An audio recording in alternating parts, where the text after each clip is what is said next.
Shuji bore no family name. One solitary word was his whole identity. The only thing he could call his own. Nobody ever used that name. As a kid, they jeered and nailed the label trash to him. As he grew, their taunts morphed. First they branded him weed, then they spat bastard. By the time he reached adulthood, fear trailed his every step. They branded him with titles that reflected his deadly skill: Venomous Snake Spear and Spear Demon. And after countless victories, he carved his way to glory and claimed the grand title, the Spear King. He'd never known comfort. Draped in rags, he clawed through each day on a single potato ration. But he'd shouldered every burden and accepted it all. He'd only ever called the battlefield home. And now he stood staring down a fresh set of enemies. He soaked in their terrified whispers. Some spat, "Monster." Others hissed he wasn't even human but a demon. One voice choked out the question, stammering if he was the rumored Spear King. Their fear braided with pure desperation. They bellowed to one another that their strength in numbers made them unstoppable, and that the moment they killed him, victory would be theirs. A single war cry ripped from them, and they surged forward as one. The instant their blades closed in, Shuji's silhouette evaporated into thin air. A heartbeat later, he erupted above them, rocketing through the sky. He slammed his spear down, impaling his opponent's head in a single brutal strike as the body crumpled. Another enemy spat a curse and screamed for his death, and Shuji's thoughts thundered inside him. He tore through his past, hunting the truth. Was his ability to kill born in his bones, or forged by years of blood? In the end, truth barely mattered. Only what remained would decide their fate. He had felled countless foes with nothing but a single spear, yet he'd always clawed his way back from the brink. The dead's resentment hounded him relentlessly. Behold Shugi. Once they spat on him and branded the boy nothing but trash. At last they fell on the battlefield, their life snuffed out in the roaring chaos of war. That should have closed his story. Then fate slammed it wide open. Or maybe a cosmic misstep ripped up reality's script and scrambled the order of things. Veered onto a new path, Shuji, whose body ought to have crumbled to dust among the forgotten. Instead, they were ripped from death and reborn into a brand new life. Under a blazing blue sky, Shuji gasped back to life and sank down beneath a tree. He stared at his hands in stunned silence as a wild realization slammed into him. He hadn't been reborn as an infant. He was a teenager. His gaze snapped to a discarded mirror lying on the ground. He stared into his reflection, confirmed every scar and line, and his memory slammed him back to the days he sweated as a humble hand helper. In the distance, battle cries tore through the air, snapping his head toward the chaos. Shuji spun and found the forest bandits locked in a savage fight with the Howling Tiger Escort Bureau. Blades flashing and war cries ripping through the trees. The escorts roared vows to guard the goods with their lives as the bandits spat curses and crashed into them with savage, equal ferocity. Shuji hid in the shadows, a dry, ironic thought cutting through his mind. Of all sights after reincarnation, it had to be another battlefield. Suddenly, a voice tore into the silence from right behind him. A bandit locked eyes with him, sneered, and spat. "What's a brat like you doing here?" He scoffed that Shuji could be an escort master. Sure, the kid was nothing but a hand helper. Shuji fixed him with ice-cold eyes, instantly recognizing him as one of those forest bandits who lurk in the trees to spring on and rob travelers, and saw straight through the man's bluster. The bandit's eyes quivered and his body went stone still, fear screaming from every pore. Shuji smirked inwardly. Most of these bandits were amateurs. The bandits roared, "Helper or master, who cares? He's part of the escort bureau." He howled a murderous vow and lashed his spear in a wild arc. Shuji, though, he ghosted past the strike with surgical grace, cool as ice as he cataloged the enemy's painfully predictable patterns. He lunged and snatched the weapon. He snapped his body into motion and hurled the spirit straight ahead. It buried itself in the man's body as the bandit crumpled, disbelief etched on his face. Shuji's voice erupted. His past battlefield glory had been wiped clean the moment he was reborn. His martial arts stayed razor sharp. That alone was enough for him. Yet a darker truth pressed on his mind like a boulder. Shuji's memory flared. They'd all sneered at the martial art he dared to wield. He'd denounced it as demonic and spat at the idea. Now cornered, he had no choice but to cling to it. He left the dying man impaled on the spear and sauntered away with ruthless calm. His thoughts snapped shut as another bandit appeared. He sprang from the shadows, drew his bow, and loosed an arrow. A shaft slammed into Shuji's head, pain exploding behind his eyes. The bandit roared with wicked laughter, gloating that his enemy was finished, and that at last he himself could live. His laughter died on his lips the moment Shuji lunged forward. The enemy stood alive, eyes slicing with lethal menace as Shuji's voice went ice cold. He'd foreseen the ambush, and he ripped into the fool for not confirming the kill, warning that such carelessness is a death sentence on the battlefield. Shuji drove the spear clean through him with a savage thrust. snuffing out his life in an instant. He heaved his weapon aloft. Shuji shouldered 2 dead men skewered on his spear and grinned. The weight finally felt right. He stared at the Howling Tiger Escort Bureau, battling the bandits with desperate fury. Nostalgia hit him like a blast as his old days flared alive, filling him with warm, aching joy. He strode into the battlefield, every step measured and unshakable. Corpses swung like ragdolls from his weapon, freezing bandits and escorts in stunned silence as whispers rippled through them.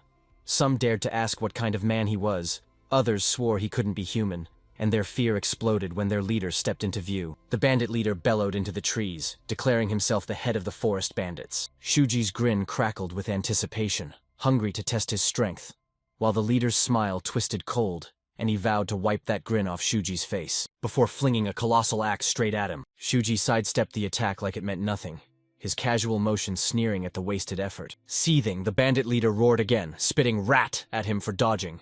Then his bravado splintered. Shuji catapulted the lifeless body straight at him. Shuji's voice stayed ice-cold as he pointed out the man's raw strength was jaw-dropping, and that was all he had. Shuji unleashed one decisive swing, his spear a lightning blade that split the man cleanly in two, and his voice rang out sharp and clear. He snarled and shouted, "This is what a true attack looks like!" Horror ripped through the onlookers. Some cried he'd felled their leader with a single strike.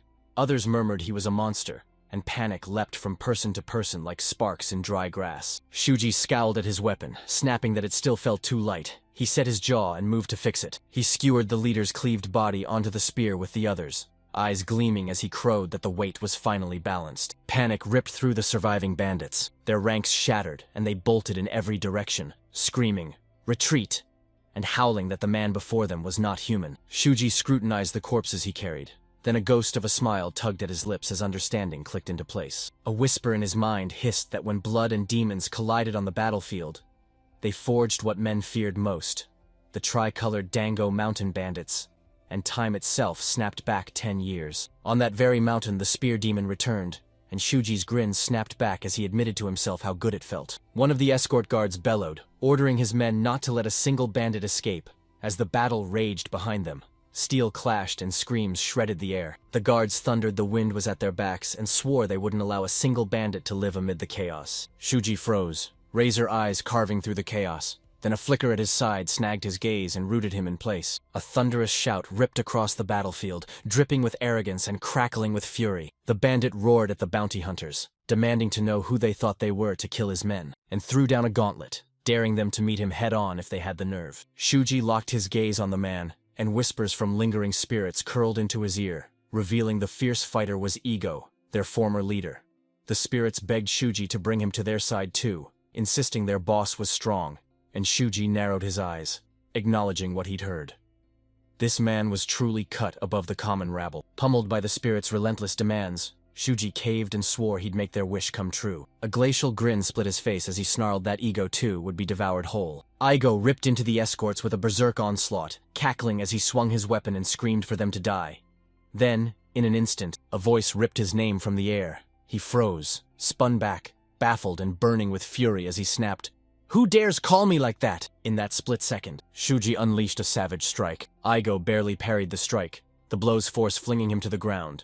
His eyes shot wide. He spat a ragged cough of fury and demanded, "Who is Shuji?" Shuji didn't answer. He fixed them with a silent stare, his face a stone-cold mask that gave nothing away. Ego flinched at Shuji's demeanor, muttering in disbelief as the sight sank in. Horror hit when he realized Shuji was dangling a man from his spear. The fallen bandit's spirits howled again, demanding why he alone had been left alive and beckoning him to come over. And when their ghostly chorus kept chanting his name, Ego crumbled in terror. Tears carved rivulets down his face as he howled, "Shuji's a demon!" and begged for help. The spirits leaned close and whispered again, their voices slicing the silence. They screamed for him to join them before Ego could wrench himself free from his fate. Shuji launched in a single blur, his blade flashing as he cleaved the head clean from the shoulders, and the lifeless body crumpled to the ground. Shuji loomed over him, gaze ice-cold, as he replayed the technique he'd just unleashed, dissecting every motion in his mind. He remembered that speaking a name 3 times would hurl a soul into the underworld, each call yanking the target closer until the final utterance shoved them into the afterlife. He forced himself to admit it. He hadn't used this technique in ages. Memories stormed through him. Deep into the night, beneath jagged mountain peaks, Shuji stood as a young soldier. They clawed up the steep cliff, every inch a brutal battle. Exhaustion gnawed at him, breath torn and ragged as he cursed his luck and howled that, as a rookie, he'd been forced into every brutal scouting mission. He hauled himself up onto the ledge, collapsed, panting as he spat bitter curses at the military that had promised he'd never starve. Yet the cruel reality was no different from his days as a slave. Then, a sinister shadow slithered up behind him, its menacing aura crushing down onto his back. Shuji's eyes snapped wide with alarm, instincts screaming and thoughts racing as he scrambled to figure out what it could be. Tiger? Ghost? Whatever it was, it radiated pure, bone-deep menace. A single brutal truth hammered into him. Never look back. He clenched his teeth. He wrenched his head back, forcing himself not to turn, repeating like a broken mantra that one glance would mean death. He'd sworn he wouldn't die in a place like this for nothing. But then, a shadowed figure's voice cut from behind him. Shuji snapped rigid, sweat pouring down his body as he clung to every syllable. The voice sneered that his desperate fight to survive was pointless, his life no more than a bug's, and dared him to gamble, whispering that one bold bet could be his only shot at ripping apart that miserable fate. Shuji's resolve cracked. He spun to face the voice and spat. "Why should I believe you?" An old man loomed before him, erupting into a deep, booming laugh at Shuji's defiance before snapping. "What's your name?" Shuji froze. Then after a heartbeat he answered, "Shuji." The old man lunged forward, eyes blazing, and barked, "What did I just say?" Shuji bellowed his name over and over. "My name is Shuji!" The old man leaned in, demanding the answer one more time. Shuji swallowed hard and stammered, his voice trembling as he began to reply. He didn't finish his sentence. The old man lunged forward with blinding speed. He exploded forward, closed the distance in a heartbeat, and clamped a hand around Shuji's throat. Shuji slammed into the dirt, blood spilling from his mouth as a ragged groan tore out of him, and his mind reeled at the man's impossible speed. He hadn't even seen the movement, while the old man's cold, commanding voice told him that to kill someone he had to say their name 3 times. Whatever they said, this method would let him slaughter anyone, and a bolt of understanding ripped through Shuji. This man who'd granted him demonic power was his master. Dread slammed into him as he recognized the man. Kokufu, the blood demon, the living embodiment of evil in the martial world. The memory dissolved, and Shuji snapped back to the present, his spear a whirling blade that cut down bandits without pause. Amid the carnage, his eyes snagged on something that shouldn't have been there. Clarity ripped through him. His thoughts snapped into the sharpest focus he'd ever known. He realized the demonic power Kokofu had given him was incomplete. Half-formed and ravenous, a seed of demonic energy had burrowed deep into his dantian. A poison brewed to rot his bones and cloud his mind instead left him sharper than ever. He surged his aura through every fiber of his body. Then, he froze as the buried truth of his past life slammed into him. After he joined the army, that memory was swallowed whole, buried under endless drills and orders. As a kid, he mastered the Miao tribe's breathing technique, and that steady pulse now anchors his consciousness, keeping his mind razor-sharp even as demonic power rages inside. He branded it a strange coincidence as his master's words reverberated through his mind. Until he seized total control of the demonic power, his sanity would be ripped to shreds. A faint smirk crept across Shuji's face as he pictured Kokufu's expression the moment this secret came to light. Then a voice thundered from behind. Shuji spun on his heel and locked eyes with the escort. The Howling Tiger Escort Bureau agents pressed around him, voices raw with gratitude as they poured out sincere thanks for pulling them out of that deadly situation. A young woman planted herself in front of the group. She stared at Shuji, wary and awestruck, mind racing. She knew it. Even standing still, he radiated a crushing pressure, had carved through the bandits with terrifying ease, and she vowed she wouldn't let him slip away as he snapped, "What do you want?" She admitted she couldn't fathom why a man of his caliber was reduced to a mere convoy hand in their bureau, then begged him to keep lending them his strength. Shuji snapped no without a second thought. His blunt refusal sent the girl reeling, stammering as she lunged to stop him. He spun on his heel and said, "If you have nothing else, I'm leaving." Something snapped inside her. She couldn't just let him walk away. If he refused to join them, she'd drag him in herself. She whipped something from her pocket and held it out. She slapped a golden token into view and declared the Tiger Pit sect's seal was stamped on it. From Manhwa sprang a prestigious sect that ruled its enforcement bureau. Clutching that token, he'd be swept inside and hailed as an honored guest. She fell to her knees, shoved it into his hands, and begged him to accept it as a sign of her sincerity. Shuji stared down at the token. Etched on it were the words, Tiger Pit Sect First Class Escort, Shuaika. He froze as a memory slammed back into him. He remembered the Tiger Pit sect's ironclad reputation for honest, upright conduct, yet he knew that within a few years the sect would vanish without a trace, a tragic fate waiting to claim them. He reached out and took the token. Shuaika beamed, thanked him, and promised they'd head back to their transport duties now, but once they'd wrapped up, they'd return to greet him again. She and her group dropped into a sharp, respectful bow, then swept out of the room. Shuji flashed a grin, tossed a leg over one of their horses, and declared he was borrowing it. Panic flooded Shueika as she barreled forward, yelling at him not to use that animal. Its temper was too wild, and they'd kept it only for hauling cargo. Shuji vaulted into the saddle like he'd owned it forever. The horse obeyed him utterly. An escort gaped and whispered that the beast had suddenly gone tame. And then, shocking everyone, the horse relieved itself mid-stride as if bowing to Shuji's command, sending Shueika and the escorts into stunned gasps. Shueika blew out a breath, muttering that for someone his age to ride like a demon and pull off everything else so flawlessly he was a monster.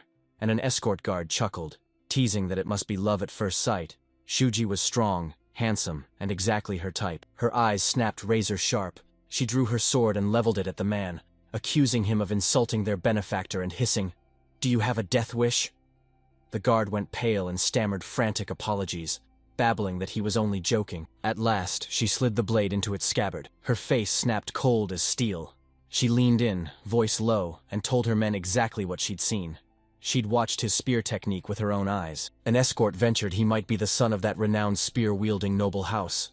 Shueika shook her head. She snapped that this wasn't martial arts at all.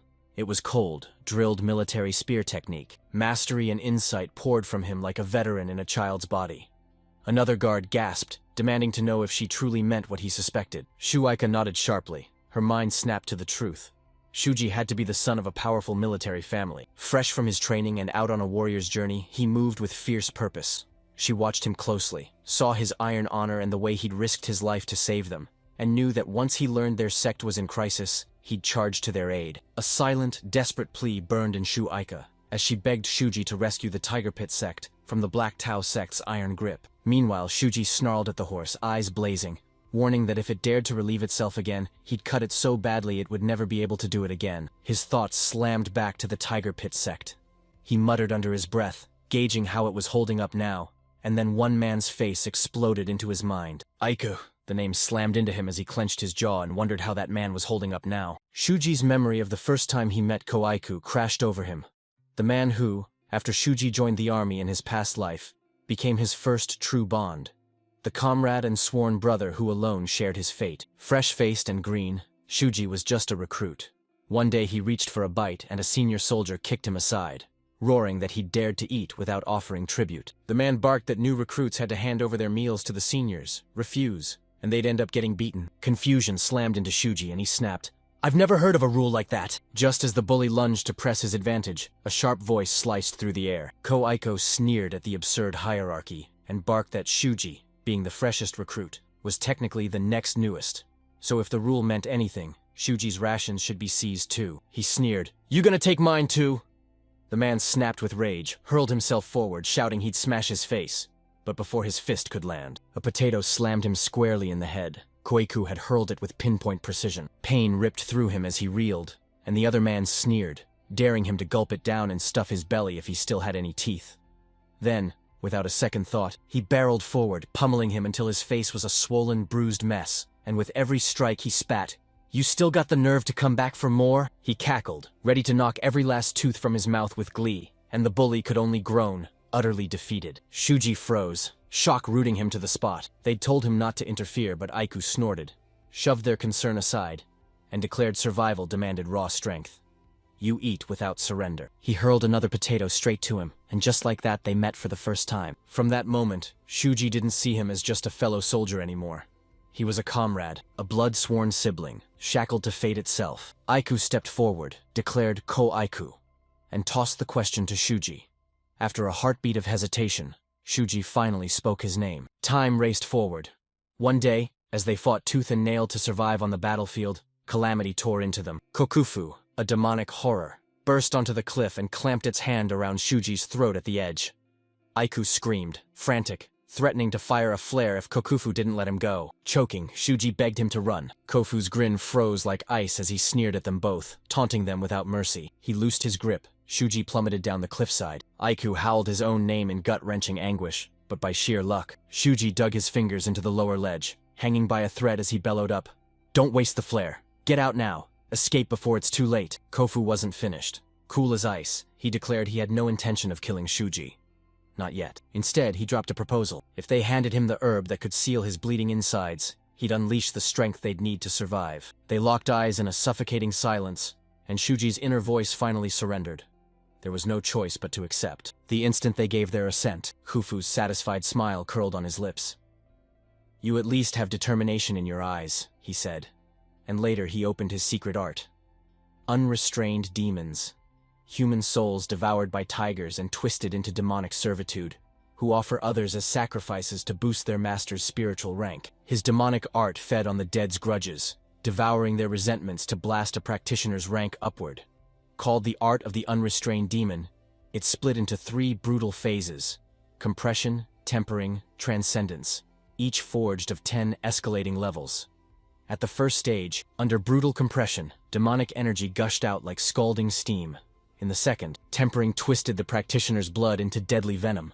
Any spill erupted in a spray of crimson mist. Beyond that waited the final transcendence stage, and Khufu himself had plunged 4 levels into it.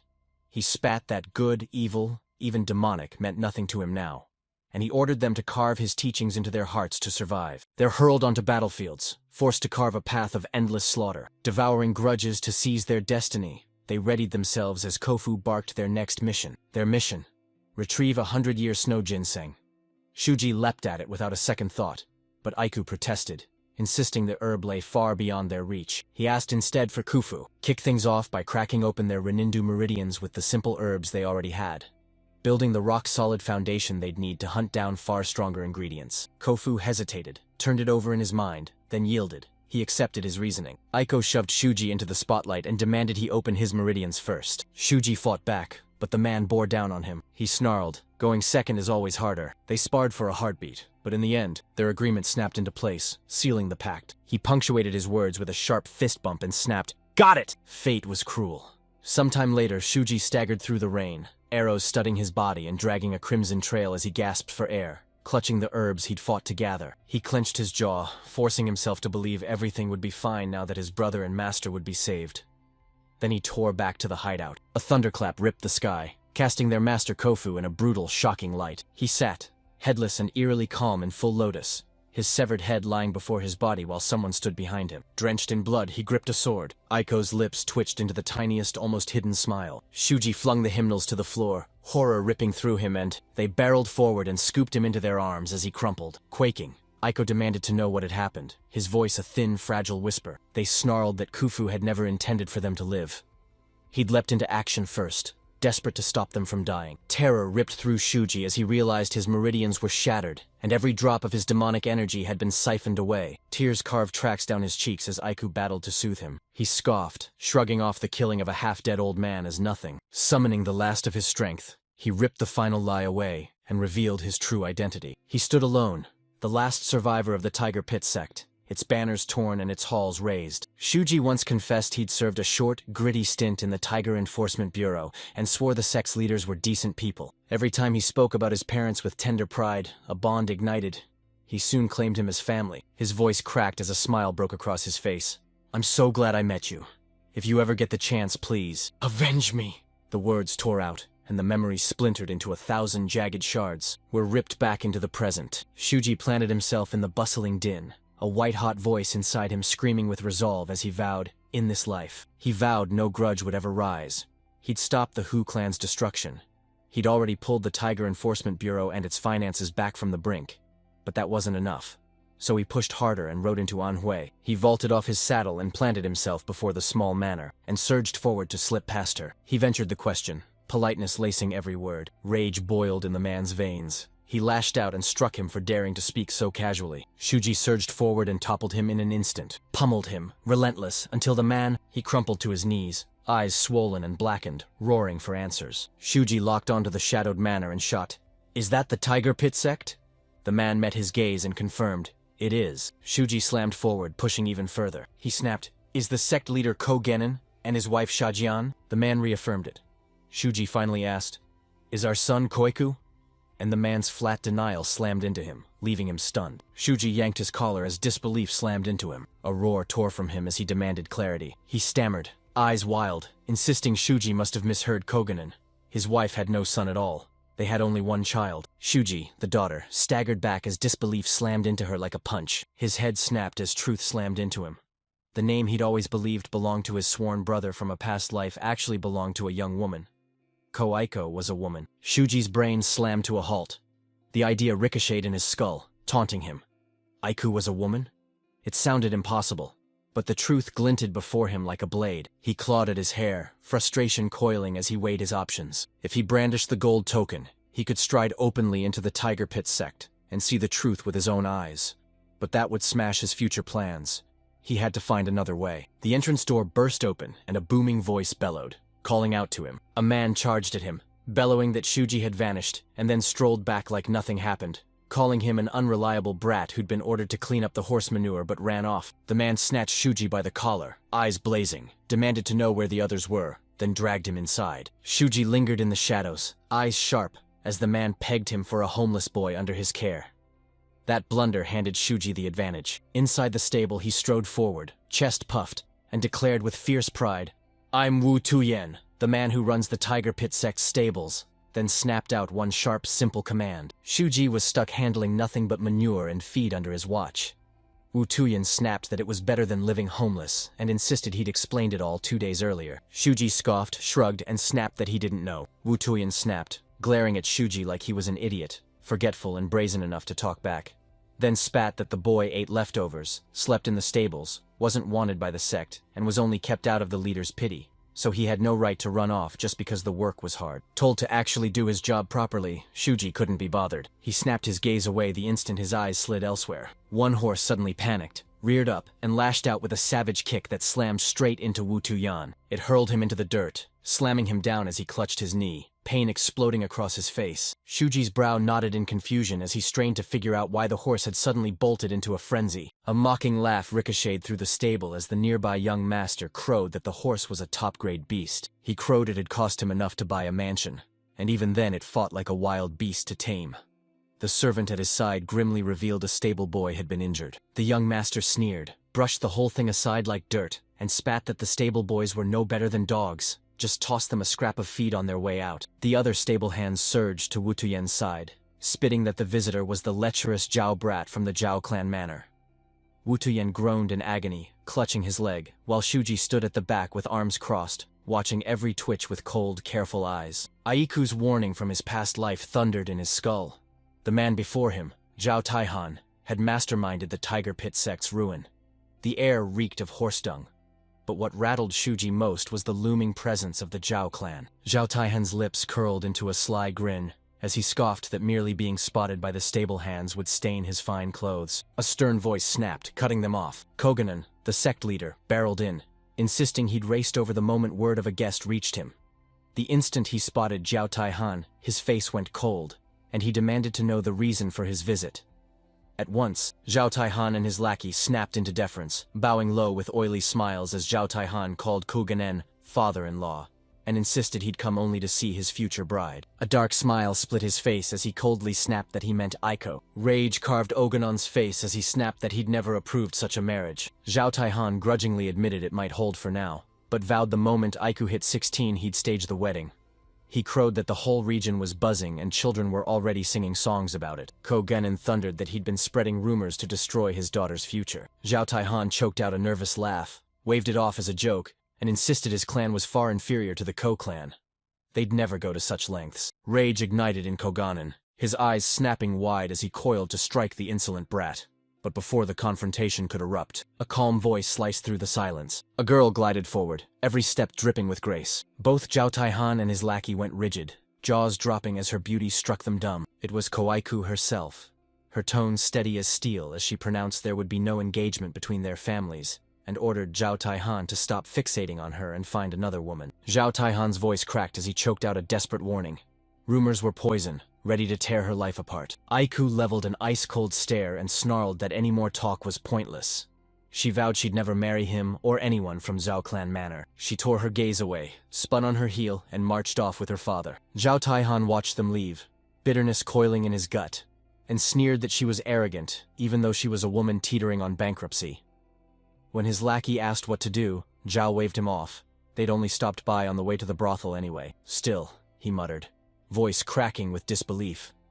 The rumors hadn't lied, and his servant, breathless, confirmed she was even more beautiful than they'd claimed. Zhao Taihan's face twisted into a sinister grin as he confessed his obsession. Heppel had called her a woman whose beauty could topple nations, and he swallowed that truth, murmuring, "A woman with such beauty. She'd be swallowed by tragedy the instant she had neither power nor wealth. She was far too beautiful for the Tiger Pit sect. She should be cursing the misfortune of being born there, but it was too late." That wicked man had already fixed his gaze on her, and his lackey could only sigh that she was a poor girl. Zhao Taihan burst into a wicked laugh, urged his horse forward, and bellowed they were riding straight to the brothel. He vaulted onto his horse. He scowled as the beast planted its feet and refused to budge. His lackey stepped forward and asked what was wrong. They stared, thinking the horse might be sick. Then white foam bubbled at its lips. It crumpled, flinging Zhao Taihan through the air and slamming him hard onto the ground some distance away. Shuji froze, swallowed by shadow. He clenched the animal's liver in his palm. Cold satisfaction curled in his chest as he replayed the fox claw technique, the vixen's art. Perfect. He'd slipped the liver out cleanly, left no mark, and no one would ever know why the horse died. He pinned it all on that man. Every twist and tragedy traced back to Zhao Taihan. He'd been the one pulling all the strings. Shuji's memory flared with Aiku's explanation. The Tiger Pit sect was ripped apart and toppled by a ruthless power struggle with Jiao clan manor. Truth hit him like lightning. Zhao Taihan had been pulling the strings the whole time. Aiku must have known. Convinced her beauty was a curse, she set her own face ablaze. Shuji wrapped his hand around the liver and crushed it. In that instant, the reason she'd done it slammed into him. Doubt crumbled. He charged forward to avenge his sworn brother. He vaulted the wall and stuck the landing with surgical precision. From this heartbeat onward, he sprang into action. Deep within Anhui Province's Naimatsu Prefecture, Shuji strode down the dimly lit street. At last, he reached a dusty farm tools shop. He skidded to a stop at the entrance and he exhaled a hushed confession. It had been ages since he'd last set foot here. He burst through the doorway and charged inside. Missing his right arm and right leg, he slumped on the floor, drinking hard, shot Shuji a suspicious glare and demanded who he was. Shuji gave a simple name, but the man sneered that he knew no one by it, declared himself retired, and told Shuji to get out of there. Shuji brushed him off, flopped onto a wooden block, and asked the old man to make him a hammer. The old man scoffed. They doubted his seriousness, but Shuji snapped precise instructions. It must be 17 sun long, barely 4 sun across and weighing under 10 jin, its head a perfect sphere. His blood ran cold, shock glued him to the spot, then his face snapped into razor-sharp seriousness. He scoffed that the hammer couldn't even sink a nail. Shuji met his gaze, voice like iron. "I'm not using it to drive nails." The old man leaned in, his voice cutting through the room. "Anything else?" Shuji slammed down an order for 2 massive blades, each 18.5 sun long, wrapped in crocodile leather, and demanded they be forged as true heavy weapons. When asked whether he wanted a sword, axe, or spear, Shuji snapped, "Spear!" The old man snatched up a stick and lashed it at the wall. He brandished the blade and declared it his best weapon, warning that sharpening its edge would steal a whole day. Shuji seized the offer and demanded small razor-sharp blades. The old man rammed his stick into the wooden block Shuji sat on. Hidden compartments sprang open, spitting iron thorn spikes. Shuji scanned them with a satisfied grin and snapped, "I'll take every last one." When they asked where to deliver them, Shuji shot back, "I'll come pick them up myself." The old man rasped that such an order would exact a brutal price. Shuji barked, "Name your price." The old man went quiet for a heartbeat. Then his voice sliced through the hush. He choked out that his daughter had died 3 days earlier. He leaned in, slow and predatory, closing the distance with unsettling intent. He clutched Shuji's shoulder, voice cracking as he begged if there was any way to bring her back. Shuji didn't flinch, didn't respond. He just stared back, silence sharp as a blade. The old man finally stepped back with a long sigh, confessing Shuji reeked of blood so fiercely he'd taken him for a ghost. Now that he saw he was flesh, only one question burned on his lips. Rage burned in him as he vowed to kill the men who murdered his daughter. Shuji snapped to his feet and demanded who they were, and the old man spat. "The Black Dao sect!" Shuji gave a single blunt nod. He spun to leave, and the old man howled after him. 4 of them, all from the Black Dao sect. In that instant, a murderous aura ripped off Shuji's body as he shot back, his voice an icy blade. He didn't even need to hear their names. He would kill every last one. At the shop's threshold, Shuji hesitated, then fired off one last request. He demanded to know if the old blacksmith also stocked work clothes and poison. The old man sneered, mocking the notion and demanding, did Shuji really think a blacksmith would sell that? But he didn't dismiss him outright. The blacksmith snatched something from his pocket and hurled it skidding across the floor straight at Shuji. The old man flashed a crooked grin and announced the bear hide had once belonged to the beast that slaughtered 74 people. Alongside it, he slammed down a tiny jar, declaring it a deadly poison from the Miao tribe, then admitted he'd never bothered to verify if it was real. Shuji dropped into a crouch, snatched up the jar, and yanked the lid open. He scanned the scene, then coolly pronounced that the blacksmith had been conned. The old man scoffed again and muttered that he'd figured as much. Shuji shoved the jar into his cloak, admitting it wasn't genuine Miao poison, but grinning that it could still prove useful, and told the old man he'd be back tomorrow to collect the weapons he'd ordered. He inched toward the door when a flash against the wall snatched his attention. A jagged heap of bones lay tossed together like refuse. He skidded to a halt and demanded the blacksmith tell him what they were. The old man confessed he'd once used them to put down livestock, then fixed us with a hard look and asked, "Is something wrong with them?" Shuji leaned in, snatched up a bone, cradled it in his palm, muttered, "Not bad," and grinned as he claimed he'd borrow it until his order was ready. He didn't wait for permission. He snatched it up and bolted. The blacksmith stared him down as he walked off, muttering that the boy was a strange one. For a heartbeat, he half saw Shuji as a ghost, then snapped his head, spat a curse, and slammed the doubt away. Ghost or not, only one thing mattered. His daughter's killers had to be punished. He gritted his teeth and branded his life a cheap coin he'd gladly spend for revenge. That night, Shuji materialized at the Black Tao sect's main gate, facing 3 guards who stood watch in the dim moonlight. One of the guards spotted a shadow slipping from the dark and thundered at the figure, demanding his name and snarling that no one could pass during the important meeting. He wrinkled his nose at the rotten stench coming off whatever Shuji lugged, waved him away and told him to leave.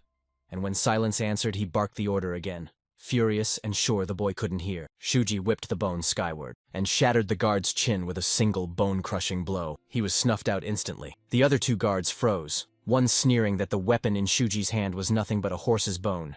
Before they could even move, Shuji exploded forward and felled them both with the same ruthless precision. He scanned the bone, and a sudden realization hit him. It could still be useful. His gaze snapped to the Black Tao sect compound with icy resolve. Memories seared. Before his regression, more than half of the sect had escaped, and their counterattack afterward had shredded his forces. Scarred by that bitter lesson, he could still see their leader bolting the moment things went wrong, and this time he swore not a single one would escape. He'd kill every last one. A vow seared his thoughts as Shuji marched straight into the sect grounds, his steps a calm mask hiding the fire inside. With every stride, fresh corpses toppled, littering his path. Cross him and you were dead. He slaughtered anyone who dared stand in his way with savage, effortless brutality. He tore through the sect like a living shadow of death. He barreled into the main hall. One of the men yawned, snapped his head toward the commotion with sharp irritation, demanded to know what all the racket was, then smirked at Shuji and waved him off as nothing more than a brat who'd interrupted his nap. Another man, calmer, stepped forward and snapped that the sect leader was locked in a meeting with a guest, then glared at Shuji and warned he'd be dealt with swiftly. Shuji pinned the men with an icy glare, silently grading each as nothing more than second to third rate, then declared aloud that these had to be the Black Tao sect's 4 elites. They looked the part, but were they really? A man scoffed at his arrogance and lunged.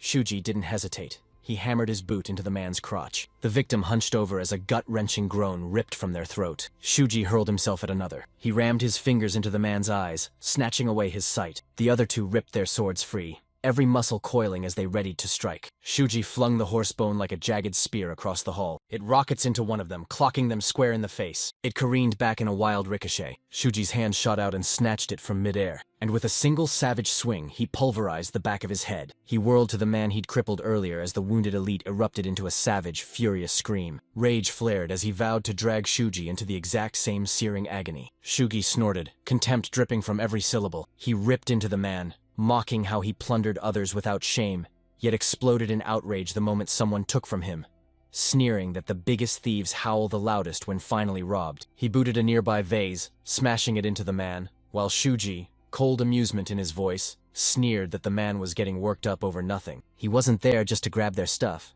He'd come to snatch their very souls. He launched one last decisive swing. He obliterated the man's skull with a single savage strike, snuffing him out instantly. Another elite fallen. His eyes bulged. He muttered in disbelief that not even the Black Tao fought this ferociously. Storming into their headquarters armed with only a horsebone, this intruder couldn't be human. He wasn't a man, he was a monster. Shuji closed in, lips sealed, No word escaped him. A heartbeat-long silence. He whipped the bone with a bone-crushing blast, hurled the man across the hall. It tore through the wall, plaster and beams exploding, and the lone survivor trembled. He clawed backward, trying to crawl away, stammering in terror as he demanded, "Who is Shuji? Who sent him?" Shuji's voice slashed through the room, ice-cold and merciless.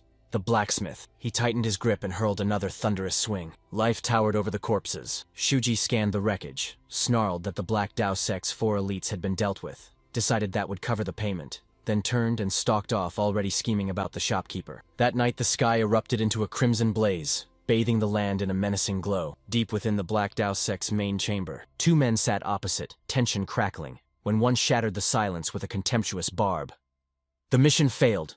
Both the master and the young master are furious," he snarled, berating the other. He spat that if they'd only pulled off passing the Black Dao sect off as mere forest bandits and stormed the Tiger Enforcement Bureau agency, they'd have seized the stolen cargo and the Jiao clan's reward money. Their incompetence ruined everything. Gu Yuhu, sect leader of the Black Dao, shook with fury, fists clenching as he admitted the ambush had failed, and they'd lost too many men, fearing that without the stolen goods, they couldn't even scrape together the tribute owed to the evil alliance. His voice turned to iron as he muttered the nightmare aloud. The money-collecting demon might appear, utterly unable to contain itself. Gu Yu Hao slammed his fist onto the table, mind racing. He'd already dispatched more than enough men to crush the Tiger Enforcement Bureau. Never in his worst nightmares did he imagine his forces would be obliterated. No one returned, and they were left groping in the dark about what had really happened. The other man snapped upright, sneering that they should have sent one of the 4 Black Dao elites from the start. Gu Yu Hao barked, fury snapping in his voice as he spat that if they'd been warned sooner about just how deadly strong the Tiger Pit sex guards were, none of this disaster would have happened. The man flashed a grin laced with poison, and slammed the table back with a thunderous crack. He spat that Gu Yuhu was unfairly pinning the blame on them. Then his voice iced over. One more failure, and none of them would leave alive. Gu Yuho pressed his palm to his forehead and let out a heavy, defeated sigh, muttering that he understood, the words bitter in his mouth. The other man continued, voice cutting like ice. Only if the Tiger Enforcement Bureau botched the transport could the Tiger Pit sect be cornered, and if that failed, the young master's marriage plans would crumble. He sneered that the young master would never rest until he seized the girl he coveted. Gu Yuhu exploded, roaring that he'd already understood and demanding the man stop repeating himself, his fury reverberating through the chamber until, suddenly, a deafening blast tore through the air. Both men froze, eyes snapping to the source. Gu Yu Hao's heart thundered in his chest as he realized the noise came from the entrance.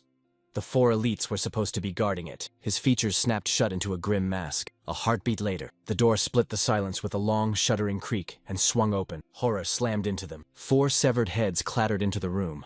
The fallen faces of Black Dao's 4 elites. Both men froze, jaws dropping as shock ripped the words from their throats. The Jiao clan representative choked on his words, eyes wide and voice breaking as he muttered that the 4 elites lay dead, trembling at the sick thought that the Orthodox sect had sent a master to annihilate them. Their fear surged as Shuji crept from the shadows, advancing with slow, deliberate steps. Panic exploded in the Jiao clan man as he scrambled to save himself, stammering he was from the Jiao clan and had nothing to do with the Black Dao, insisting he'd only come to negotiate and begging Shuji to believe him. Shuji's face went stone, his lips pressed into a tight line as he ground his teeth. Seeing Shuji falter, the man surged forward and offered to help finish him.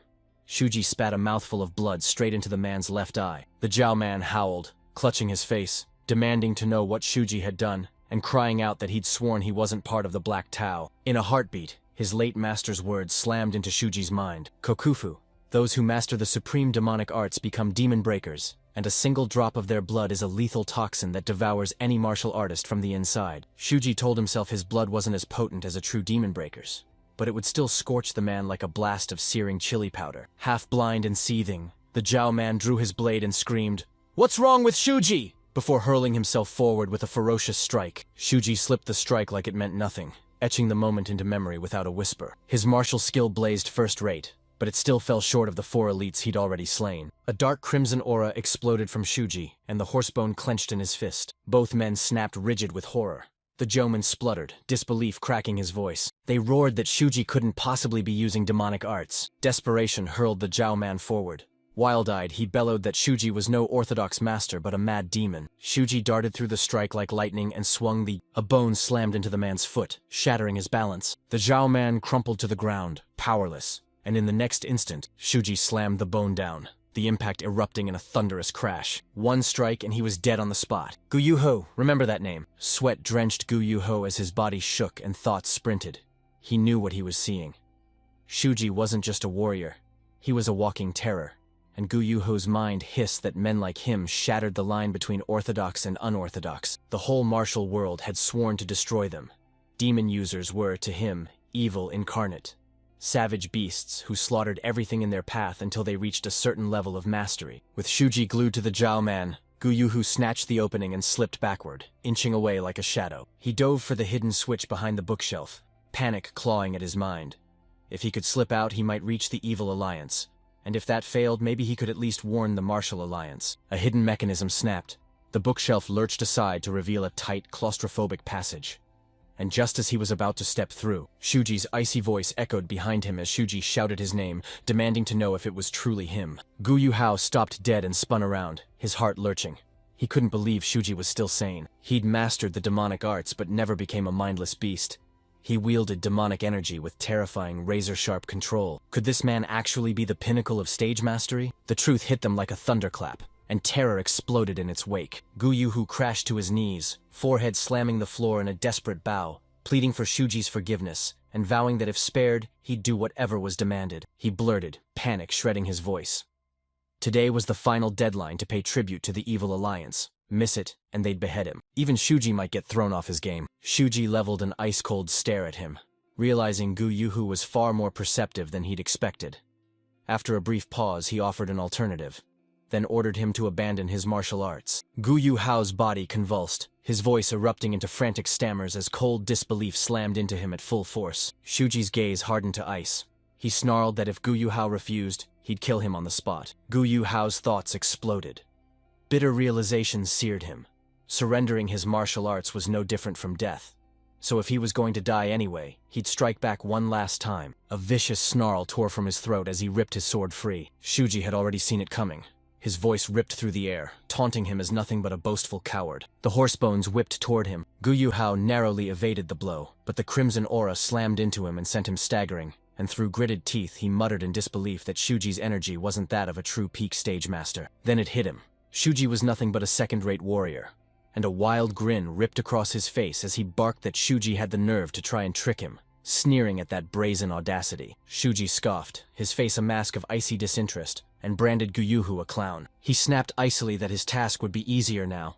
Then his voice tore through the silence with finality, as he declared it was time to purge the Black Tao. Gu Yuho lurched and slammed into the ground, clawing at his skull as a raw curse ripped from his lips. Alien shivers crawled from the wound Shuji had dealt, and the wounded could only gape in stunned disbelief. He felt his mind scream, "Impossible! Did Shuji just pull off a sly trick with that last strike?" Shuji stalked forward, eyes like ice as he loomed over the fallen sect leader, sneering to Gu Yuho that he should be grateful.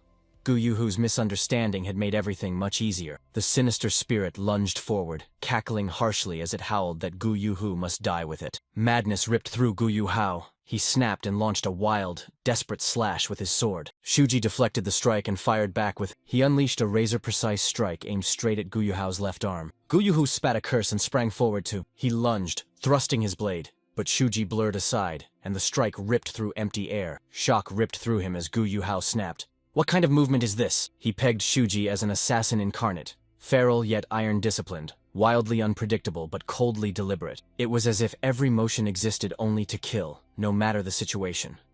Shuji ripped across the battlefield like a demon. He barely had time to steady himself when Shuji's fist crashed into his face with bone-jarring force. He crumpled to the ground, clawing at the air as jagged breaths ripped from his chest. Gu clung to you as you lay there. Shuji snapped a drifting scrap from the air, sneered as he muttered over the crimes it listed, then read aloud that Gu Yuho had kidnapped ordinary women and sold them into brothels. And then he bled them dry, funneling every coin to forge the Black Tao sect into the juggernaut it is today.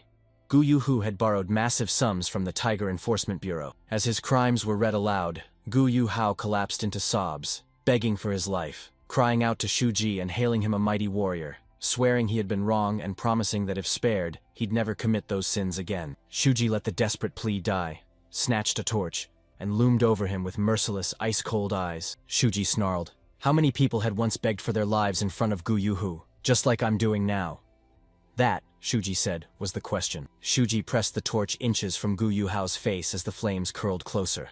The sect leader burst into uncontrollable sobs, begging again for forgiveness, and swearing he'd do anything. Shuji showed no mercy. He set Gu Yuhao ablaze, flames swallowing him as his screams tore through the air. Shuji hoisted the bone he carried and declared, "This will at least ease some of the Tiger Enforcement Bureau's regret." On the verge of death, Gu Yuhao's eyes snapped wide with terror as the Tiger Enforcement Bureau flashed through his mind, and a bone-deep realization slammed into him.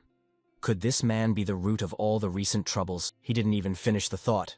Shuji's weapon slammed down. Shuji planted himself like bedrock, jaw clenched and his gaze cutting through the room. Looming above the Black Dao's sect leader's corpse, he rasped under his breath, chest heaving. "So this is Gu Yuhao." He strode away, grudgingly admitting that after everything, the man might actually be worth something. He burst from the chamber and the sound of voices outside slammed into him. They barreled toward the room, shouting for their master to hurry. They zeroed in on Shuji and demanded his name. Before he could answer, they cut him off, called it irrelevant, and screamed, "Kill him!" Shuji scoffed at their arrogance, lips curling as he said, "Looks like it's going to be a long night." By the next day, rumors raced like wildfire through the bustling streets. In the stables, the boys clustered, voices crackling as they traded breathless whispers and sizzling rumors. One boy burst out that a former servant of the Black Dao had told him the entire sect was annihilated overnight, and their estate burned to cinders.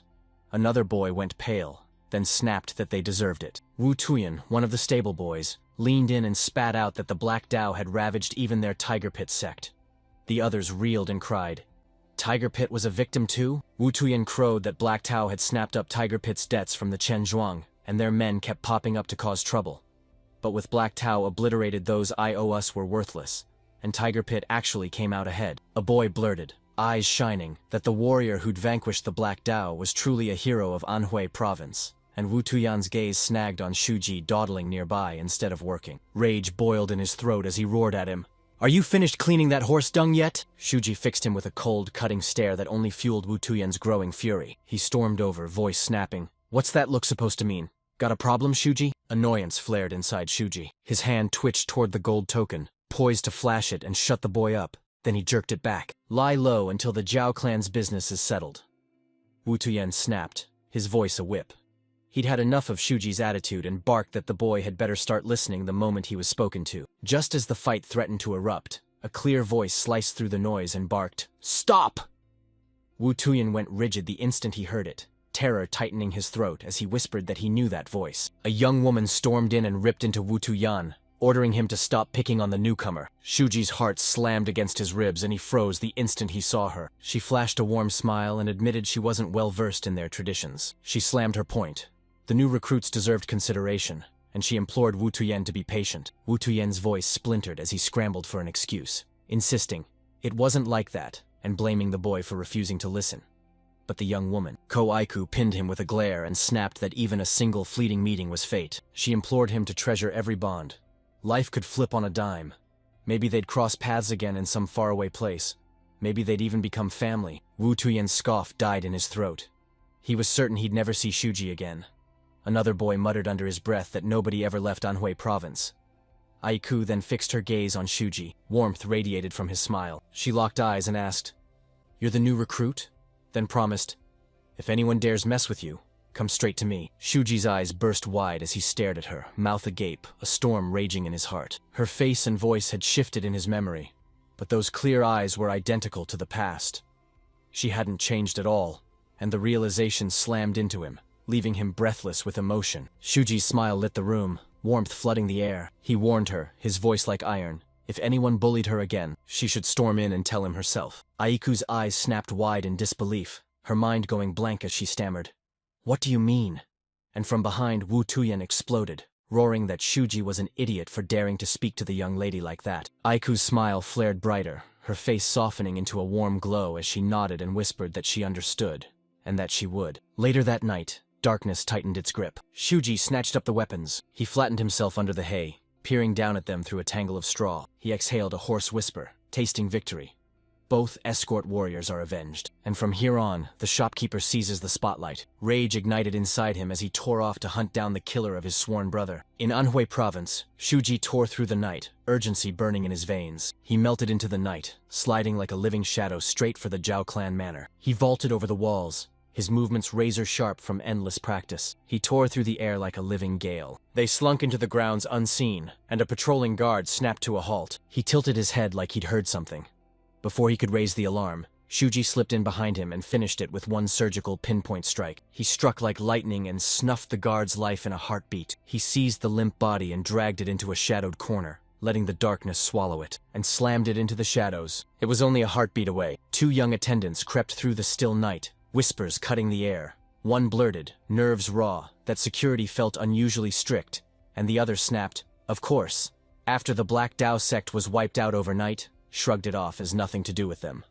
And her companion murmured agreement with a thin thread of unease in her voice. Shuji crouched low, swallowed by the shadows. I strained to listen as he swept the grounds with a cold, calculating gaze. He snapped a lone iron thorn, sending it skittering across the dirt at his feet. The man barreled forward and let out a savage hiss. Pain seared through him as a jagged caltrop skewered his boot. Shock flared across his face and he muttered in disbelief that they were iron caltrops. Before he could react further, Shuji plunged down on him, and with one fluid, merciless sweep the assassin felled him. He melted into the shadows and ghosted up onto the rooftop above. The man's body crumpled into a seat, utterly lifeless, and a nearby guard spotted the strange sight. He snapped at his companion, demanding why he sat idle when they hadn't even had a proper meal, while Shuji slipped unseen and tipped a small jar, dark liquid spilling over the food left out for the men. The irritated guard slammed into his seat and devoured his meal, grumbling under his breath. He stormed up to the guard, who ignored him as if he didn't exist. He spat a curse and demanded an answer. His words died on his tongue. Crimson dripped from his eyes, nose, and lips. Panic contorted his face as he staggered, whispering in horror about what was happening to him. He dropped to the ground, seized by violent convulsions, and the other guards instantly erupted in alarm. One screamed in disbelief that poison had been used and demanded the kitchen staff be seized. Another roared to slam the gates shut so no one could escape. Perched on the roof, Shuji watched with icy, calculating eyes, snapped the poison jar shut, and felt grim satisfaction. Proof the shopkeeper's skill was razor-sharp. The poison's taste wasn't bad at all, and he mused in silence. He admitted it to himself. He liked it. And now that his equipment had been battle-tested, he made up his mind. Now it was time for a visit that would get painfully, undeniably personal. Tonight, the Jiao clan bound to that cursed name would be wiped out. Inside the manor, several guards grumbled among themselves.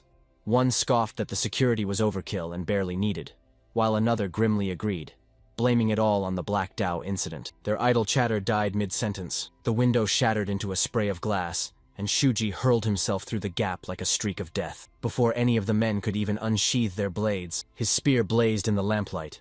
With one merciless sweep he cut all three down. Their bodies crashed to the floor, limp and lifeless. As he barreled onward without breaking stride, he mounted the staircase with measured, unshakable steps, each one a quiet declaration. Another guard thundered down the stairs, caught sight of him, and mistook Shuji for a fellow sentry. He snapped that he was supposed to be posted on the 4th floor, and demanded what that thunderous racket had been, warning the master was already in bed and ordering Shuji to hush the others. Then he froze when he spotted a long spear in Shuji's hand, instead of the standard sword. Confusion slammed into the man, twisting his features into a deep, puzzled frown. Before realization could slam into his mind, Shuji hurled himself forward and rammed the spear clean through his own body. A single ragged gasp ripped from him. Then his life slipped away. Nearby guards screamed as they realized an assassin had slipped into the manor.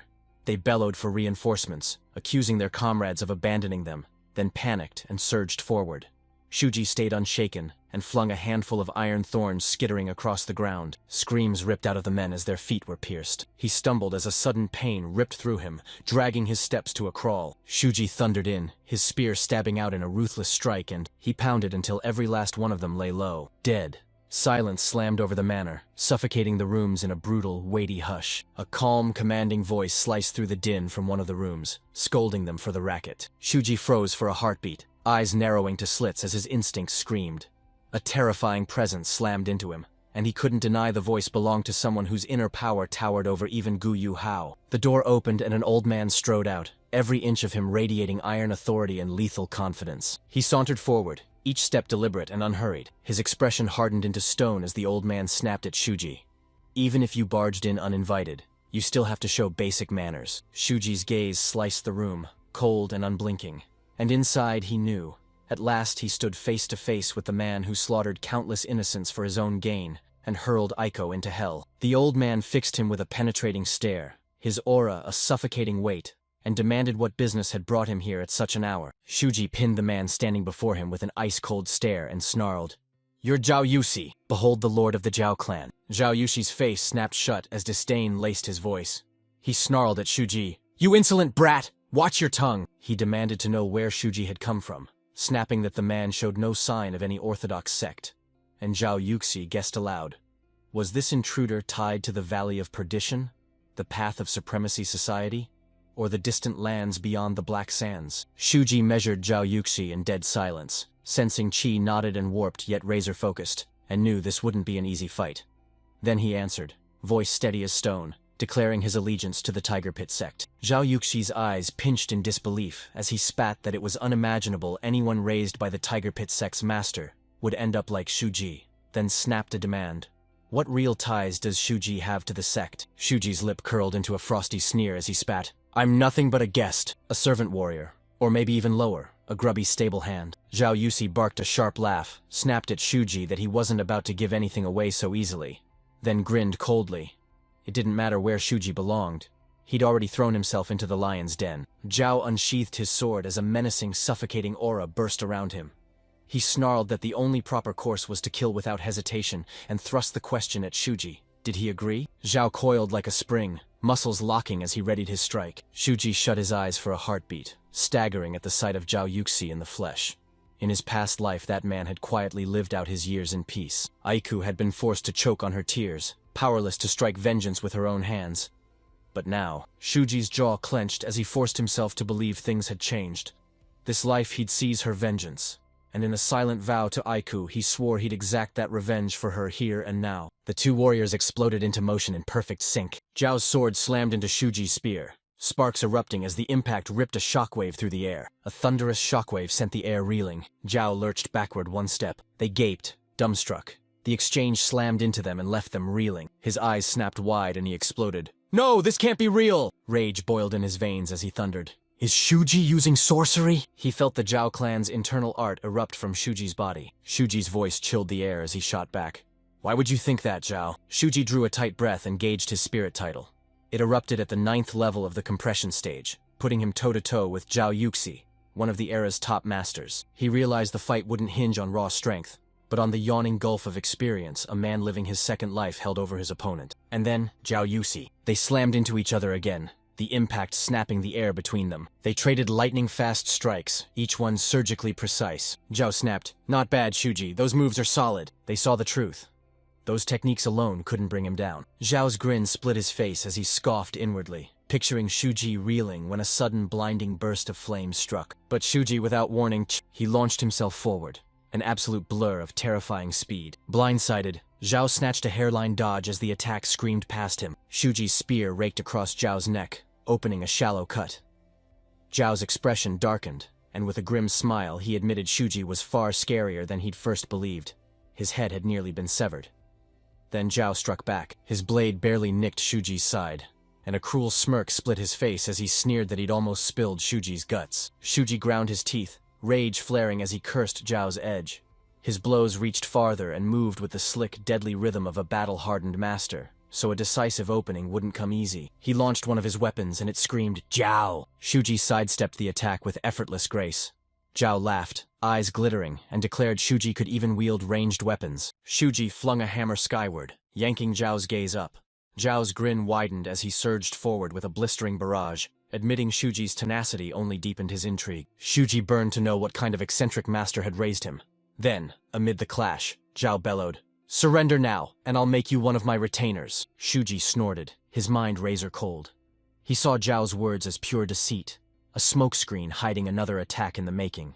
And at that moment, Jiao slammed his foot onto the floor. He unleashed a cataclysmic surge of forces. He unleashed a brutal strike, and Shuji twisted, desperately trying to evade it. He lurched and slammed into the fallen guard's lifeless body. He cursed under his breath as Jiao lunged like a coiled viper, lethal intent blazing while he bellowed, "This ends now!" He lunged, his sword ripping into Shuji and driving cold steel through his body. Jiao froze mid-step, jaw dropping when Shuji stayed silent, and he muttered, "That kid's got guts." He even compared him to his own son, sneering that the boy was a frail weakling who'd be bedridden by the slightest wound. Jiao confessed that's exactly why he'd sought a strong wife for the boy. He confessed in a fragile whisper that he couldn't say how many years he had left, and his only burning wish was to finally see his grandchild's face. Shuji's reaction hit him like a thunderclap, leaving him reeling. Shuji's hand darted to the sword buried in his body. He seized the hilt and held the blade planted with icy calm. Jiao ripped at the blade, every muscle straining, but it refused to move. His face snapped into shock. He cried out in disbelief as he realized Shuji had halted the blade mid-arc. He did it with his own rib! His whole body jolted as the truth slammed into him. Shuji had left a deliberate opening just to bait him into attacking. Shuji's gaze was ice cold. He told Jiao he'd reveal, down to the last year, exactly how long the clan lord had left. He spoke, and a crimson aura detonated around him. A crushing surge slammed forward, heavy and unstoppable. Fear ripped through Jiao. He couldn't believe he was even capable of feeling it. Every instinct screamed, "Run!" But his legs betrayed him, and he froze.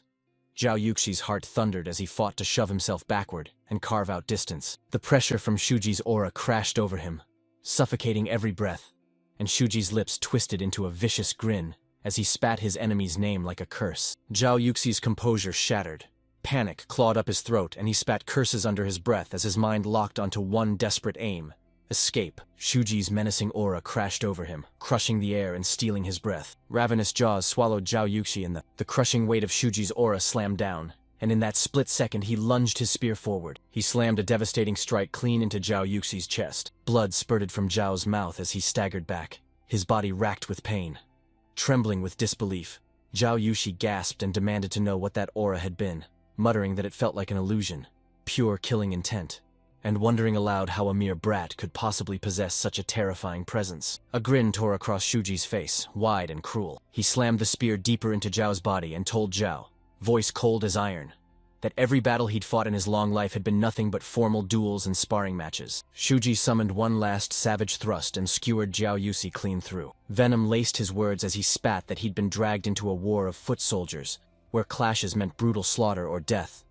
After surviving those years, this fight was nothing but child's play. Jiao Yuxi crumpled to the ground as his body betrayed him. Shuji let the spear fly. His hand shot out and snatched the hammer that lay within arm's reach. Jiao, voice ragged and paper-thin with death at his back, rasped a final plea, begging Shuji to spare his son, his voice cracking with desperation as he choked, "Not his son, please. Not his son." Shuji's glare froze the air as he hefted his hammer and snarled that the request was impossible. Then, without a second's hesitation, he slammed the weapon down and slammed a bone-crushing blow into Jiao Yuxi's head. Shuji's grin split his face as he sneered that Jiao would never lay eyes on his grandchild, wiped blood from his cheek with a hard, satisfied stare, and in the quiet of his thoughts, admitted he had to recover. Around him, spirits surged into whispers, their voices slithering through the silence. They cackled, egging him onward. They swore they could smell it, dragging him straight toward the scent. Shuji's eyes raked the room. His gaze snapped to a pot as the spirits pressed him forward, hissing that what he sought waited inside. Shuji smashed the pot, and from the shattered clay stumbled young Master Jiao, trembling and wide-eyed. Panic exploded from the boy as he hurled, "Don't come any closer, Shuji!" A piercing, frantic plea begging for help. Shuji glared down at him, cold as a blade, seething that scum like this had dragged so many others through hell. He lunged down, snatched the young master by the hair, and yanked him upright as the boy shrieked again in terror. Shuji sneered as the boy screamed, amused he still had breath, and jeered, "Did being born into a family of money and power make you think you could own the world?" Despair twisted the young master's face, tears carving rivers down his cheeks, as his whole body shook violently, racked by uncontrollable tremors. Shuji sneered and spat, "Fine, I'll make you the star of the show." He leaned in, eyes boring into the boy's, and hissed with wicked glee, "Tonight, I'm the star." At last, the long night drew to a close. Posters erupted across Anhui province, each one brandishing bleak, chilling words. When the orthodox sect secretly colluded with the Black Dao to fatten their pockets, someone struck back, punishing them in the victim's name, and the posted notices sent the town into a restless, whispering uproar. Gasps turned to shouted questions as the Black Dao sect and the Jiao clan manor were obliterated one after another. Whispers blamed a lone vigilante who slaughtered everyone but spared the servants, and many cheered it as justice. At last, the monsters who'd conspired against the Tiger Pit sect lay vanquished. Whispers ignited as people clawed at every clue, desperate to unmask the vigilante. He roared that neither Gu Yuho nor Jiao Yuxi had been ordinary opponents. and at the same time, whispers ignited among the stable boys as Wu Tuyen burst out that he'd heard something from a woman who once worked at the Jiao clan manor. His companions leaned in, bantering. Why did he always know these tales? And laughed that a man with a face like his must attract every female fan. Wu Tuyen snapped them into silence with a scowl and demanded they listen, then said the woman insisted the vigilante had called Zhao Yushi's name 3 times before killing him. The stable boys' eyes snapped to each other, panic sparking between them. One demanded why anyone would give it that name. Another shivered, whispering that the vigilante summons victims by calling their names 3 times to drag them into the underworld. Someone muttered that if true, the man was terrifying. Another asked whether such a monster would ever join the tiger pit section. At that moment, the stable door ripped wide as a voice bellowed, "He's here!" And the stable boys jerked back, quaking with pure terror. Elsewhere, Kawaiku glided by on horseback, cantering in a calm, unhurried rhythm. Her thoughts skittered, circling the name people whispered, the vigilante of 3 calls to the underworld, who had crushed the Black Dao sect and razed the Jiao clan manor. She admitted that, wicked or not, celebrating someone else's ruin felt wrong. Still, her mind kept tearing itself apart trying to name the vigilante. Could it be a ghost? The thought iced her blood and ignited a fierce curiosity, but what haunted her most was why every one of the vigilante's moves kept tipping the scales in the tiger pit sect's favor. Her mind snapped to the memory of her sister's letter, its contents rushing back like a tidal wave. Aiku wrote that a lone vigilante had fended off a bandit ambush in the forest, saving the escorts and supplies. She slid her gold medallion into his hand, implored him to seek out the tiger pit sect, and begged Ko-Aiku to welcome him like kin if he ever arrived. Yet, Ko-Aiku realized with a jolt, not a single guest had arrived wearing a gold medallion. Her thoughts swallowed her whole until the horseman's short, sharp tug on the reins yanked her back. A jolt yanked her from her reverie. She blinked and blurted, "Where are we?" A sharp, involuntary gasp ripped from her as awe crashed over her at the sight before her. She gasped, eyes wide as the lake spread before her, shimmering like a polished mirror. She spun to the man guiding her horse, grin blazing, and demanded, "How did you know I love lakes? Did I ever tell you?" The horseman, revealed as Shuji, shot back that she had. Ko-Aiku blinked at him, confusion twisting her features as she muttered she didn't remember ever saying that. A single, silent thought ignited in Shuji's heart. It hit him like lightning. In their past life, whenever frustration clawed at her or her mind twisted into turmoil, she'd always slip away to the lake and sit on the shore. Shuji plunged his hand into his pocket, readied the small thing he'd pulled out, and planted it on the tiny plate. Ko-Aiku leaned in, voice sharp. "What is that?" As smoke unfurled, curling quietly into the surrounding air. Her eyes snapped to it and she cried, "That's insect-repellent incense." Then she smiled, and confessed she loved the lake. The bugs always wrecked it for her. She flashed a warm smile, told Shuji he was incredibly considerate for a newcomer, asked if he'd been like that at his last job, and Shuji froze for a heartbeat before answering. He told her that a warrior sacrificed himself for the one who finally saw his worth. To those who treated him like family, he repaid them with fierce, unwavering loyalty, claiming them as kin. Ko-Aiku froze. Silence swallowed him, confusion clouded his eyes, and shock slammed into him with the weight of those words. After a moment, she murmured she'd never pry into his circumstances, and as long as he was at Tiger Pit, they were his family. She lunged her hand toward him. In that instant, Shuji's mind snapped back to that last heartbeat with her, the final spark before he slid back into regression. Her voice slammed back into his memory, asking, could he even fathom why she'd saved him? She proclaimed, eyes blazing, that she was the heiress of the Tiger Pit sect. She swallowed his promise that the master and his wife were good people. And from that moment on, she'd begun to claim him as family. Now that hit her like a punch. Shuji inched his hand toward hers, breath caught. Then the moment shattered before his fingers could touch her skin. Wu Tuyen stormed onto the scene. He roared, "The escorts have returned!" Ko-Aiku's face burst into joy. She spun her horse away, eyes blazing with excitement, while Shuji froze, his hand hanging in the air as he stared blankly at it. Ko-Aiku spun back, shot a quick apology his way, announced she was heading on ahead, and added there'd be a banquet that night, reminding him to save room. She spurred her horse and surged forward. Shuji scoffed under his breath. Then a sly smile crept across his lips. He exhaled softly. Not so bad either. Later that night, the grand banquet inside the Tiger Pit sect erupted into life. The hall roared with laughter, cups clanged, and the air swelled with the heady scent of roasted meat and fragrant seek. From the head of the hall, Koganen sprang to his feet, hoisted his cup high, and thundered a toast to head escort Shuji, hailing him as the hero of their long, perilous journey. The crowd exploded into thunderous cheers, answering with a roar. Cheers! Drink to your heart's content today. Long live the Tiger Pit sect. and the central tables buzzed with wild, jubilant revelry. A charged hush clung to the stable boys at the back. Shuji sat motionless, sipping with a blank, unreadable face. Right then Wu Tuyan, one of the stable boys, strode up behind him and slammed a heavy hand onto his shoulder. He sneered. "Who does Shuji think he is, daring to accompany the young miss?" The other stable boys jeered, crowing that only the old guards had the right to escort her. Wu Tuyan snatched the food right out from in front of Shuji and sneered. They snarled that even a hint of arrogance would cost him his meal.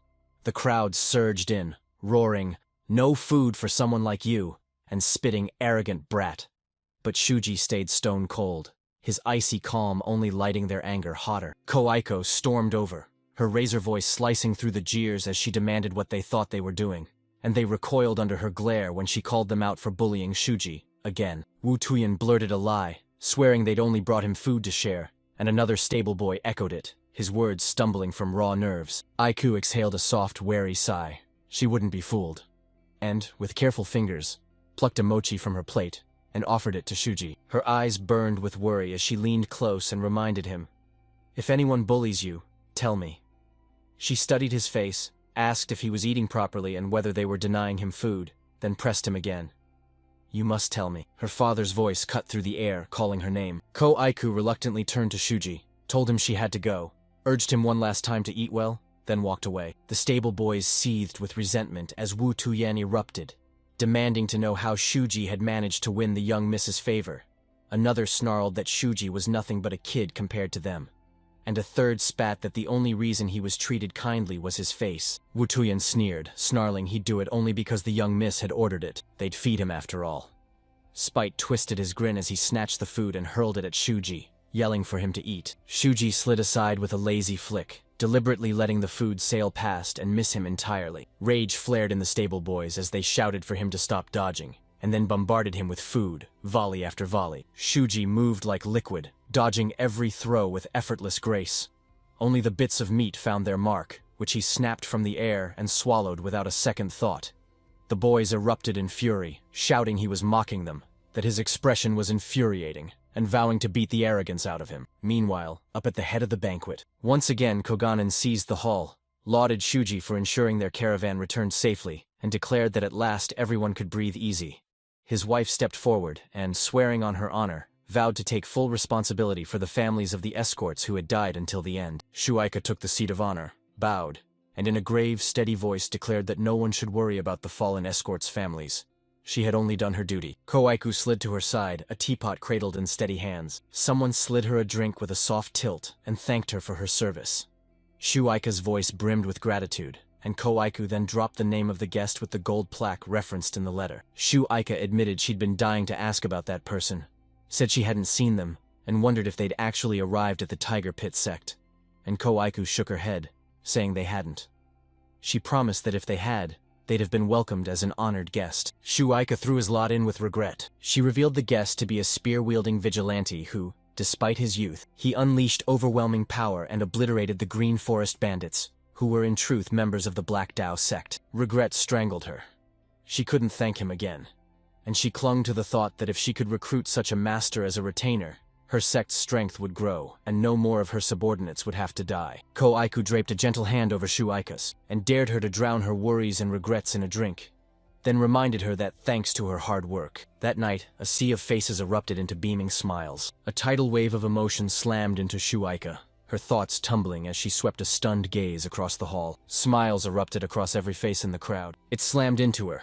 She and her subordinates had bled and battled to defend this peaceful, everyday life. Her gaze snapped to the stable boy's table. Her breath died in her throat the instant her eyes locked on Shuji. The cup clattered from her trembling hands as she stood shaking, disbelief ripping through her. Her eyes snapped to the brat she'd seen before.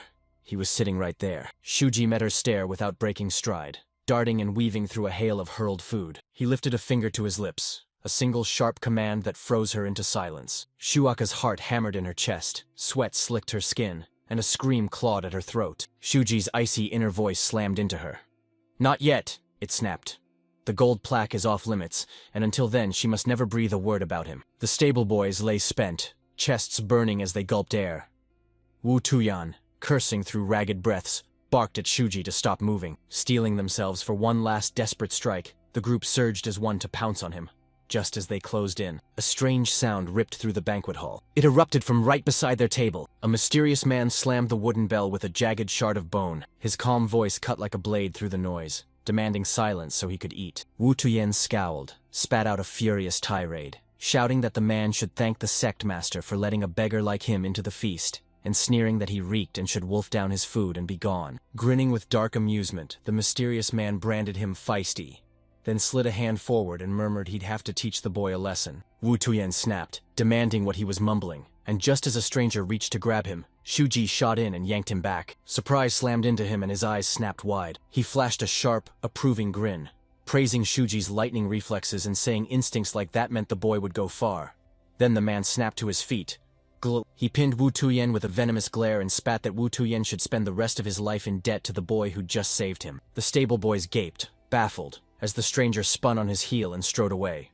Wu Tuyen hissed that the man must be insane. The mysterious figure strode into the banquet center and bellowed, his voice exploding through the hall so every ear heard. He flashed a grateful grin, hoisted his cup, and thundered his thanks to the sect for inviting him to their sumptuous banquet. He groaned in dismay. His sake was stone cold. Grinning, he vowed he'd personally ladle steaming cups of sake for everyone. He hurled himself onto the table where the sect leader sat. He pressed a fingertip softly to the wooden surface. He erupted, unleashing a savage surge of inner energy. The sake on the table shuddered warm, steam snapping up before it burst into a furious boil. And finally it vaporized into absolute nothingness. A sly chuckle escaped him as he feigned regret for overheating it, and watched the fine sake vanish in a plume of steam. Shu Aika sat frozen, shock slamming into her. She knew instantly that, using only his internal energy, this man wielded a mastery that screamed he'd reached the very pinnacle of power. Koganon leapt to his feet and thundered, "Who are you, monk?" A sly grin curled on his lips as he shot back, "I'm no monk." Though he'd snatched the wooden fish on his way there, he strode forward and declared his name like a battle cry. He roared that he was the money-collecting demon of the Unorthodox Alliance, once feared as the Staff Demon.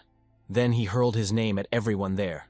Gu Goryu. They dubbed him the Staff Demon. Gu Goryu, once infamous as one of the twin demons, tore across the martial world unchecked, laying waste to everything in their path. He threw down with the evil alliance, battled their leader and was crushed. Since then he's been pressed into their service, hunting down overdue tributes from delinquent organizations, and any who resist have their entire sect erased. Koganon locked eyes on him, suspicion coiling in his throat as he muttered, "Could this be the very man Shu Aka had handed the golden plaque to?" Shu Aka shot him down on the spot, declaring this wasn't the man, and swearing she'd never seen him before either. Gugoryu sat at the head of the banquet table, his massive frame dominating the room as he poured wine into a cup in a slow, deliberate trickle, then turned and addressed the hall. He casually announced it had been ages since he'd set foot in Anhui, and that, in his absence, word had come that both the Black Tao sect and the Jiao clan manor had been crushed. The moment he spoke, a crushing pressure slammed into the banquet, choking everyone around him. He sneered that, with the way things stood, a loud, raucous banquet would guarantee they'd be dragged into suspicion. Shueika froze solid, shock ripping through them as his oppressive aura crashed down. Koganon snapped, insisting it was nothing but coincidence, and swearing their sect had no hand in those events. Gugoryu's smile turned ice-cold as he sneered, "If that's really true, then go on. Resume your banquet as if nothing happened." His hawk-like eyes snapped to the back of the hall. He murmured he'd heard the rumors before, but seeing her with his own eyes proved she was even more formidable than the stories claimed. His eyes snapped to Koaiko, a jolt of surprise ripping through him. Koaiko snapped, "What are you talking about?" Gugoryu roared with laughter, declaring he'd heard the Jiao clan had been so dazzled by her beauty it ruined them. Now that he saw her with his own eyes, he knew exactly why. He spat that taunt with that sneer. No wonder Sector 2 might have. They crumpled before her, undone by her beauty. He unleashed a booming laugh, snapped in front of her until his breath ghosted her cheek, and demanded, "What did you think would happen when someone powerless was born this beautiful?" Before she could answer, he spat squarely into her face. Koaiku froze, trembling with fear and humiliation as Gugoryu grinned wickedly, proclaiming that a woman like her was destined to endure such undeserved humiliation. Then he burst into manic laughter, his crude cackle filling the hall. His laughter was ripped apart by the scream of drawn blades as Koganon and Shuaika snapped their weapons up, cold steel leveled at Gugoryu. Koganon roared, demanding an explanation for his actions, and snarling that if Gugoryu had come here only to provoke a fight, he shouldn't expect them to sit idly by. Gugoryu, unbothered, nonchalantly tore off a chunk of meat and chewed with lazy contempt, sneering, "Did you really think you could defeat me?" Koganon glared like winter and snapped that this wasn't about winning or losing. He'd watched someone insult his daughter right before his eyes, and for that alone he refused to let the matter rest. He barked for Gugoryu to step outside to spare the innocents. Gugoryu scoffed there was no need to leave, and he snapped they'd settle it then and there. At the last heartbeat before disaster, Aiku lunged into the gap, seizing the moment and stopping the clash cold. She implored her father, voice cracking, to sheath his sword. With icy calm she wiped the spit from her cheek, locked eyes with Gugoryu, and thanked him for the important lesson he'd taught them. And with a demure curtsy, she tilted the bottle and filled his cup with crimson wine. Gugoryu blinked, baffled, scoffing that she'd been spat on and still dared to offer him a drink. Then he jeered, calling the daughter of a warrior clan pathetic. Aiko's voice cut through. She wasn't enduring humiliation to grovel. Gugoryu had climbed to the summit of mastery, a true senior of the martial world, and she bowed only as a junior warrior honoring his achievements. Gugoryu's face went black. He ground his teeth and let out a derisive laugh.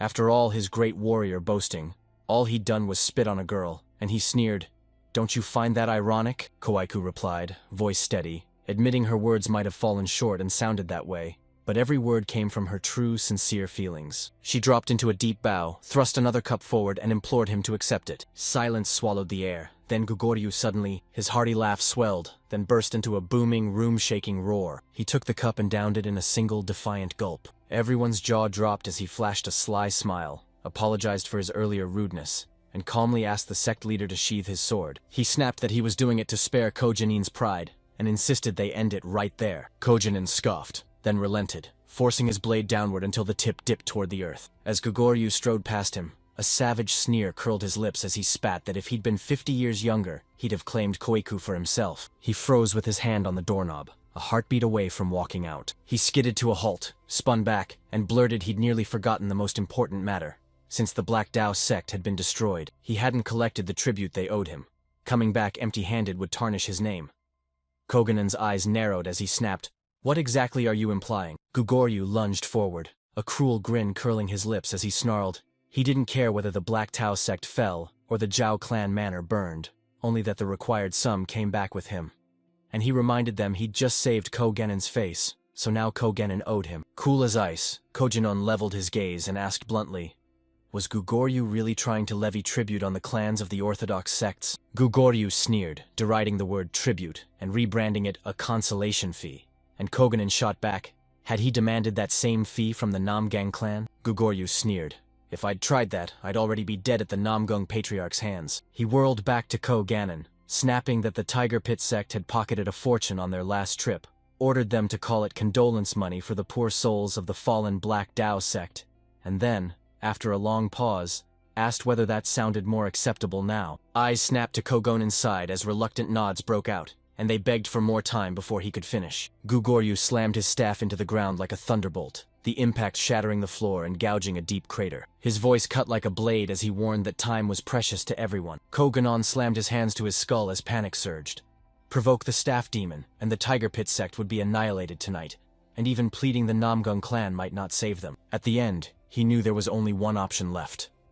Eyes locked on the crater Gugoryu had blasted, Koganen snapped for every last coin to be hauled forward. A heavy sack, bulging with gold and silver ingots, crashed down at Gogoryu's feet. Laughter rumbling in his throat, he lunged forward to inspect the money, and Koganen thundered that it was being handed over only on the condition that Gugoryu would not lay a single finger on anyone from the Tiger Pit sect. Gugoryu rolled the ingots between his fingers with a satisfied grin, snorting that he wasn't a monster and knew the bounds of decency, then mocked that Koganen, of all people who handed him money willingly, radiated a murderous aura, and waved it off as he declared he'd accept the fee gratefully. Just as he turned to leave, he hurled a single gold ingot toward Aiku. He declared it his apology for spitting on her earlier. Aiku dropped her head, silence settling like a weight, while Koganen curled his hands into white-knuckled fists, frustration roaring inside him but no sound left his lips. Finally, Gugoryu spun toward the exit, laughter ripping from his throat. He waved them off. No escort needed. The moon blazed overhead, carving a silver road he could follow perfectly on his own. Later that night at the stables, two stable boys huddled and whispered.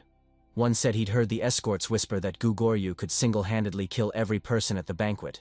The other said it was lucky they'd settled it with money. Once someone was dead, it was over.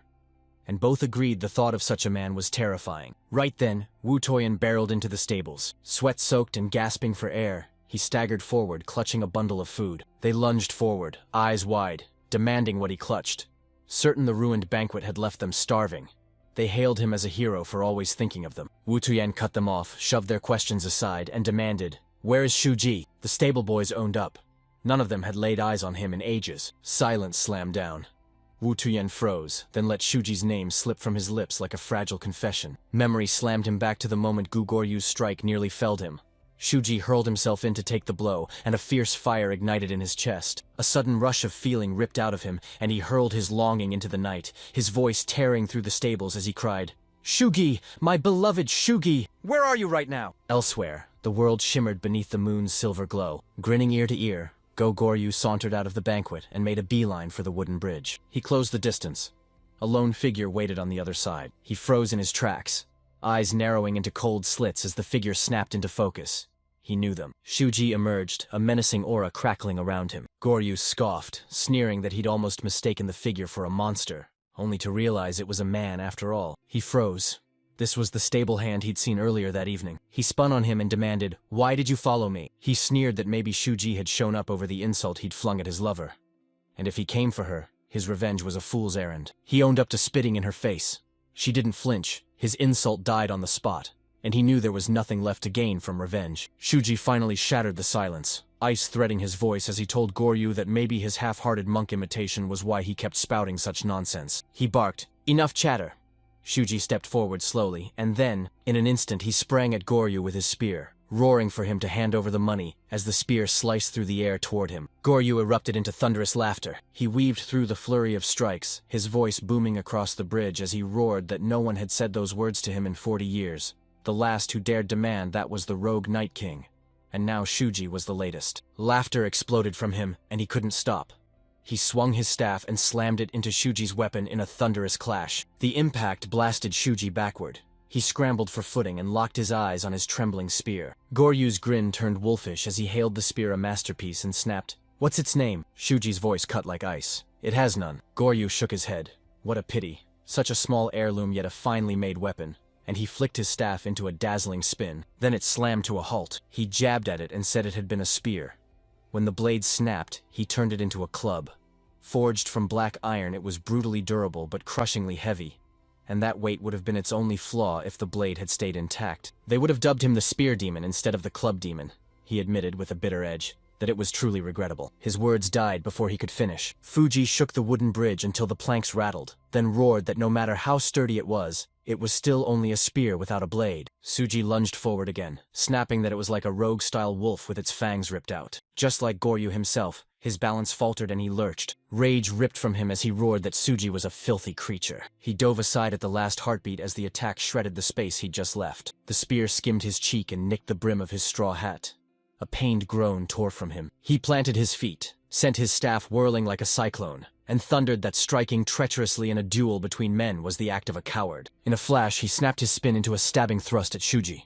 Shuji's eyes flared. He'd already read the intent. He snapped sideways, slipping out of the strike's path. He latched onto the bridge's rope. He flung himself to the side. His hand shot into his pocket, and he unleashed a storm of iron caltrops that rained down on his opponent. Goryu roared as he sprang back, sneering at the move as a coward's trick and vowing it would never work on him. He spun his staff in a lightning arc, sending the remaining caltrops clattering harmlessly aside. Shuji shot sideways again and spat right at him. Goryu's eyes snapped to it.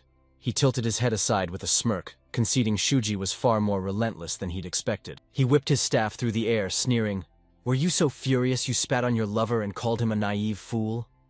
Shuji spun backward midair, scraping past the staff as it thundered by. It slammed into his palm. He flung another handful of caltrops, spat once more, and his leg whipped out in a wide kick. At first the spit whizzed past, missing its mark. He snatched it mid-motion with a lightning-fast sweep of his foot. He whipped his leg and booted it square into Goryu's face. A scream ripped from Goryu as the spit seared his skin where it landed. He staggered, disbelief choking his words as he muttered that the spit itself was burning, his mind racing. Was Shuji a poison user from the Sichuan Tang family? Sight collapsing into a smear, he could barely see as Shuji surged in, closing with grim, unbreakable determination. He clenched a hammer in his right hand, flung his spear aside and brought it crashing down toward Goryu's head. Goryu lashed out with his staff in a frantic, blind arc, but Shuji surged forward without hesitation. Goryu's eyes locked on him, desperate to decode every twitch. They flung themselves backward at the last heartbeat, the next strike smashing into empty air. Panting, he steeled himself from a distance. He spat out the confession. He'd underestimated Shuji. He never imagined a mere stable hand could pack this kind of strength. Even as he talked, he muttered under his breath that it couldn't be right. No way Shuji had trained under the Tiger Pitsek. His moves shredded their textbook forms, wild and defiantly unorthodox. They ripped up the rulebook and laughed at every scrap of form and decorum. It slammed into Goryu. His entire body was a killing weapon. He ripped the cloak from around his neck as Goryu roared. He didn't care what kind of demon or fiend Shuji was. He snarled he'd drag him straight into hell with his own hands. He hoisted his staff high and snapped into a lethal battle stance. Shuji lunged for his abandoned spear, ripping it back into his grip with a feral snarl. A string cinched around his hand. A dark aura coiled around him as he dropped into his stance, his voice ice-cold as he spat that Goryu talked far too much. The two men locked eyes, their glares slicing the air between them. Tension pulsed through the night as a gust tore across the bridge, whipping the leaves into a frantic rustle. They coiled like springs, breath held. The instant a single leaf struck the earth, they lunged forward in perfect unison. Their weapons slammed together in a thunderous crash, the impact rocking the ground. The impact ripped a shockwave through the air, throwing the wooden bridge into a violent shudder. An arm tumbled from the bridge and plummeted into the yawning depths. And when it slammed the ground, a scream ripped through the night. Shuji rooted himself, ice-calm and rock-steady. Goryu stood before him, cackling like a madman as blood poured from his wounds and a feral grin cut through the agony. He roared that losing his arm had been a brutal price, but it was worth it. He had won. The staff drove through Shuji's chest, and he crumpled to his knees. Just minutes earlier, Goryu and Shuji's weapons slammed together, sparks flying as metal screamed in a thunderous clash. Sparks erupted, flying in every direction. Shuji's spear skidded sideways, missing its mark. Razor-sharp instinct steered his every move, and a brutal arc of steel screamed toward Goryu's head. As the blade bore down, Goryu flashed a grin and murmured, "Not bad." He slid sideways and snarled, "Shuji, you can have my left arm, only if you hand me your heart." At that instant, his staff drove straight through Shuji's chest, splattering blood across Shuji's face. Goryu's grin went feral, teeth flashing as he snarled that the boy's heart was his. After a heartbeat-long pause, Goryu yanked his staff free. Blood geysered from Shuji's body. He towered over his fallen opponent, voice like ice as he admitted out loud. He'd won, but the victory had come at a brutal cost. His jaw dropped. A brat like Shuji posing a real threat was unthinkable, so he suspected Shuji had been raised on a demonic path. Suddenly he tore into a violent cough and spewed blood, cold dread crashing over him as he realized the internal damage he'd sustained was far worse than he'd thought. He yanked the staff up and drove it towards Shuji's chest, his mind racing with one brutal fact. This brat was too dangerous to leave alive. It had to end here and now. He lunged to strike, but terror slammed into him and froze every muscle solid. Spirits poured out from behind Shuji, writhing in the shadows as his body slowly hauled itself upright. Goryu lurched back, eyes bulging, a raw cry of disbelief ripping from him. He roared, "What's keeping Shuji on his feet? Money, pride, fighting spirit, or love? What could possibly drive him forward after wounds like that?" Shuji staggered forward, his body trembling, and he forced his head up with a raw, desperate heave. He parted his lips inch by inch and forced out a single trembling word, "Fear." Goryu recoiled at the sound, his face contorting with unease, and he snapped, "What do you mean, Shuji?" Shuji glared back like a coiled viper, his eyes cutting into him as he demanded, "Do you know where people go when they die?" He snapped his head down, eyes locking onto the shadowed ground beneath the bridge, where the earth's belly split and a deep, yawning pit burst open from within. Spirits screamed, their agony tearing the silence apart, clawed frantically, fighting inch by inch upward. Shuji's voice cut like ice as he warned that anyone who believed that fate awaited them after death could never let themselves die. And Goryu forced a shaky smirk, scoffing that Shuji was hallucinating. Fear screamed through his thoughts. Was Shuji really standing from sheer terror of death? What had he seen to ignite that brutal strength? Goryu couldn't deny it. He was burning to know the truth, but he steeled himself. He wasn't about to die for the answer. He recoiled, taking a sharp step back. He brandished his weapon again and bellowed he would not die on this bridge. He'd die peacefully in his bed as a frail old man. A roar ripped from him as he swung his staff again in a savage arc, and Shuji slammed his spear up to stop the blow. He ground his teeth, jaw clamping down like iron. He charged forward and unleashed a savage swing, determination roaring through him. Goryu charged him head-on, and their blades slammed together in a relentless roar of ringing steel. Tempers ignited as their words sliced through the air. Shuji severed two of Goryu's fingers, and Goryu answered with a crushing strike that tore into Shuji's left side, as blood and sweat slicked the wooden planks, and their brutal dance raged on. Goryu clicked his tongue at his severed fingers, a guttural growl ripping out as he snarled that Shuji had taken two from him, then leveled a wicked glare and spat that Shuji was finished. Before Shuji could react, a jagged shard of metal impaled Gugoryu's eye. He howled in agony and reeled backward. Through clenched teeth he demanded, what had Shuji just spat out? Shuji, ice calm, gnawed the iron caltrop shards in his mouth, and vowed Gugoryu would die here today. Terror slithered into Goryu's movements, turning every motion ragged and desperate. He lashed out with his staff, roaring for Shuji to stay back. Blow after blow slammed into Shuji, but he planted his feet like iron and refused to fall. Panic clawed at Gugoryu's thoughts as his mind raced. Shuji should have been fatally wounded, so why was he still charging forward? What kind of creature was he? Desperation clawed at Gugoryu as he howled, "Shuji is a demon!" and flung his staff with every ounce of strength. The heavy weapon slammed into Shuji's skull. The blast vaporized half of it. Gugoryu went stone still for a heartbeat, then exploded into wild laughter, flinging his head back and cackling as certainty surged through him, and he roared inside that this was his victory. He snatched Shi into his palm, rocketed forward with a savage grin, and roared he'd end Shuji's misery with a single strike. Before he could strike, Shuji sidestepped in a blur, moving with jaw-dropping speed. Gugoryu's eyes exploded open in disbelief as Shuji's blade sliced through the bridge's rope. Terror exploded inside him, devouring every brave thought. He was convinced he'd shattered Shuji's skull. He shouldn't still be moving. When did he sever the rope? The bridge shuddered as its supports snapped and it began to collapse. Shuji plants himself on the collapsing planks as Gugoryu rockets, desperate, for the far side. He slammed onto the far side, gasping, his heart hammering out of rhythm as a suffocating presence bore down on him, and spirits rose behind him, their whispers clawing at his mind. Panic slammed into Gugoryu. Could Shuji still be alive? It made no sense. Those wounds were savage. Survival looked impossible. Maybe just a desperate, futile fight before death. Yet the truth his gut screamed would not be silenced.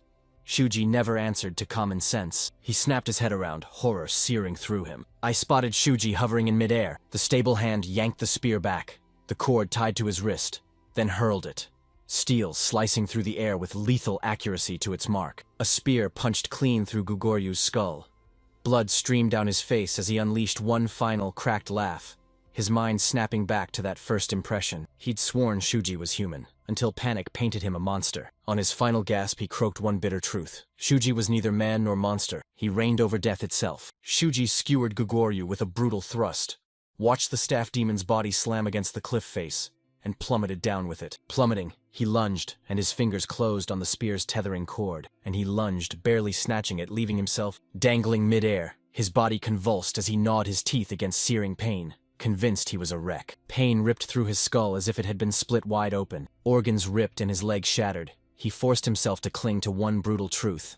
If he didn't die, he could recover. A sinister surge of power exploded around him, the chi of malevolent spirits twisting like smoke into his wounds. He knew in a heartbeat, the blood-stained, cursed demon art, a strain of the supreme demon arts. He slammed his eyes shut as a memory crashed over him.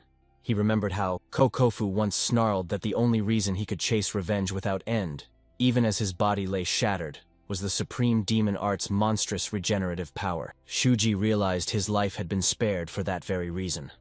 And in a single split second, he couldn't tell if he should feel grateful. Lightning tore into the cliffside and hammered Gugoryu dead on, blasting rocks and mud loose in a roaring avalanche. The corpse wrenched itself out of the wall. The ground convulsed, and the triggered landslide ripped loose, thunderously pouring down the slope. Shuji snapped his gaze upward through a rain of collapsing debris and spat. Ha! Don't screw with me! The force ripped him free and he hurtled to the ravine's bottom. Mud and shattered stone pelted him, as driving rain turned the collapse into a roaring avalanche. When the dust settled, nearby rubble had swallowed half his body. Razor-voiced spirits whispered and mocked his ruined state, screaming he should die and chanting that he be buried alive. Their voices swelled into a howl, then snapped silent as something cold moved behind them, and every spirit spun to stare at Ji. They lunged, unleashing a spirit-staggering blast straight at Shuji. Shuji crashed onto his back, chest heaving and utterly spent. They locked eyes with the spirit as it growled, and recognition slammed into them. Shuji bellowed its title and name. Gugori, the staff demon. The ghost surged onward, relentless and unstoppable. It snarled and lashed out with a ghostly staff, swinging at him as Shuji fought to stay upright. He ripped through mud and rubble, wrenched himself loose and scrambled upright. He shouted the name again, louder this time, each syllable forging into command as the spirit hurled itself in one final, desperate lunge. Shuji snapped, his voice slicing the air as he barked a command. "Behold Gugoryu, the staff demon!" The strike slammed to a halt, hovering just inches from him. A raw animal shriek ripped from the spirit as its shape frayed and fell apart. A swirl of pale flame and scattered chi snapped inward, ripping into Shuji's body. The spirit dove into him and vanished completely, fusing into his very being. Shuji sneered, spitting the words like venom. A cursed ghost that had soared to the peak of its power wouldn't be tamed in a day. It would take ages to subdue. He insisted absorbing that spirit would be the spark to catapult him from the compression stage into the remain stage. A ragged groan ripped from him as he hauled himself to his feet again and whispered, "It's time to head back." Pain lanced up his leg and he crumpled to the ground, clawing at the injury and spitting a curse, then murmured that after he returned he'd have to heal his body before attempting to open the Renundu meridians. He snatched the string still clinging to his shattered weapon. He snapped his tongue at the spear split clean in two, grumbling that it was useless. Not even fit to be a cane. He whipped his head around and his eyes locked onto Gugwardu lay dead nearby as rain pounded his mangled flesh. And at his side, the very staff that had forged his feared name lay abandoned. A startled murmur escaped Shuji as he limped over and snatched it up. After hoisting it, the full heft slammed into his arms. He scoffed that if Gugwardu had wielded a full spear instead of a mere staff, he would have been the one to die. He stared at the shattered weapon still clutched in his hand. He ground his teeth and vowed to tip his spear to a razor edge. Anything less would leave him as defanged as the fallen demon. Shuji hobbled into town as the midnight rain slammed down around him. Blood carved a thin trail behind him, dripping steady from his injured leg as he leaned hard on a heavy staff. Winds screaming through the streets, and his soaked clothes clinging to his skin. After a few steps, his legs betrayed him. He barreled shoulder first into the slick, wet stone wall. He clicked his tongue in frustration. Even after siphoning the supreme demon's strength into himself, his body stubbornly refused to heal quickly. It hit him like a thunderclap. This was the first time since returning to the past that he'd poured every ounce of himself into a fight. He swallowed the truth and admitted to himself the aftermath had hit him like a freight train. Every raindrop stabbed like a needle into his skin, his staff pressed into his palms like cold iron, and the bag slung over his shoulder threatened to crush him. He figured he'd shut his eyes for a heartbeat. Then his sight smeared and he lurched forward. Adrift in the haze, he heard Koako's gentle voice pierce the fog, telling him Shuji hid his own reasons and guarded his secrets. As long as he held his ground in the tiger pit section, they were his family. A memory ignited like a spark in his mind. His eyes widened in sudden realization as he whispered, "Ah, family. A home where I can rest easy." A sly smirk curled his lips as that thought hit him. He hauled himself upright again and staggered back into the storm. After a few more steps that stabbed with pain, he murmured under his breath that a place like that did not suit him. Earlier at the Tiger Pit sect, tension crackled through the air. Koaiko slumped alone in her room, her pulse pounding through the heavy quiet. She planted herself in the chair in front of her desk. A weary sigh tore from her lips as she pictured the martial arts world was a savage crucible, devouring the weak and crowning only the fittest. She knew goodness couldn't wear weakness. Only the strong could see their convictions through to the end, unyielding and uncompromising. She forced herself to remember that her father had lived by that rule and hammered it into her bones. Her hand shot to the scroll tucked by her arm. She eased it open, gaze pinned to the writing. A quiet truth hit her. She'd chosen the same path. The scroll unfurled and laid bare an acceptance letter from the Miram Alliance's Dayongcheon Academy. It hit her.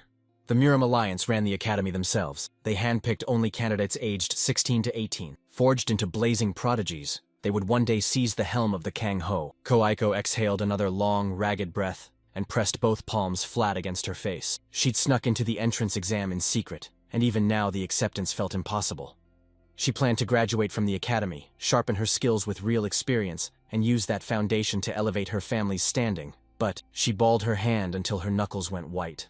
Eyes fixed on the monstrous tuition bill as she wished a single stack of cash could make everything easier. A memory slammed into her mind. The image of, at the banquet, either Google or you leapt to your feet and demanded the money back. She shook her head, steel in her spine, etching into her heart that saving the people of the Tiger Pit sect mattered above everything, and vowed she'd never regret choosing their lives over any pile of gold. She shot up from her chair, ripped open the window beside her, and let the cold wind slam across her face as she exhaled again. She blurted aloud that she should step outside for fresh air, hoping it would ease her. Now Koaiko stomped through a relentless downpour, leading her horse by the reins, and muttered she still didn't feel any better. She roared in frustration, "Why is the weather tormenting me too?" The horse beside her began bucking and whipping its head, stoking the fire of her temper. Gritting her teeth, she snapped, Is Bong the only one having a good time while I'm at my wit's end? A thunderous thud exploded nearby, tearing through the rain. Koako's brows knitted into a razor edge as she snapped, "What was that sound?" Then locked eyes with Bong and barked, "We're going to check it out," when they barrel around the corner. Her eyes snapped to a dark, spreading pool of blood soaking the ground. A trembling whisper tore from her lips as shock froze her. She couldn't fathom the sheer number unfolding before her. Her breath hitched. Who could have bled that much? Shuji emerged from the deep shadows ahead, inching forward so slowly that only the faint outline of his form cut through the gloom. It only sprang into sight the moment a streak of lightning tore across and lit the street. Aiku recoiled, voice cracking as she demanded, "Are you a person or a ghost?" From the inky dark, Shuji's voice slipped out in a hush, whispering that he was exactly as he appeared. Koei leapt to the conclusion he was a ghost and blurted it out. Shuji's gaze snapped to his own body. Confusion flared for a heartbeat, and he clamped his mouth shut. He spun and strode away, and at the twitch of his reaction, Koaiko knew he was alive. She screamed, "Wait!" then dug into her belongings and it slid through the tiny pouch at his feet. She pressed it into his hand, smirked, and said, "It's a wound self. Cheap but useful. Use it if you need it." She confessed she had no clue what had happened to him.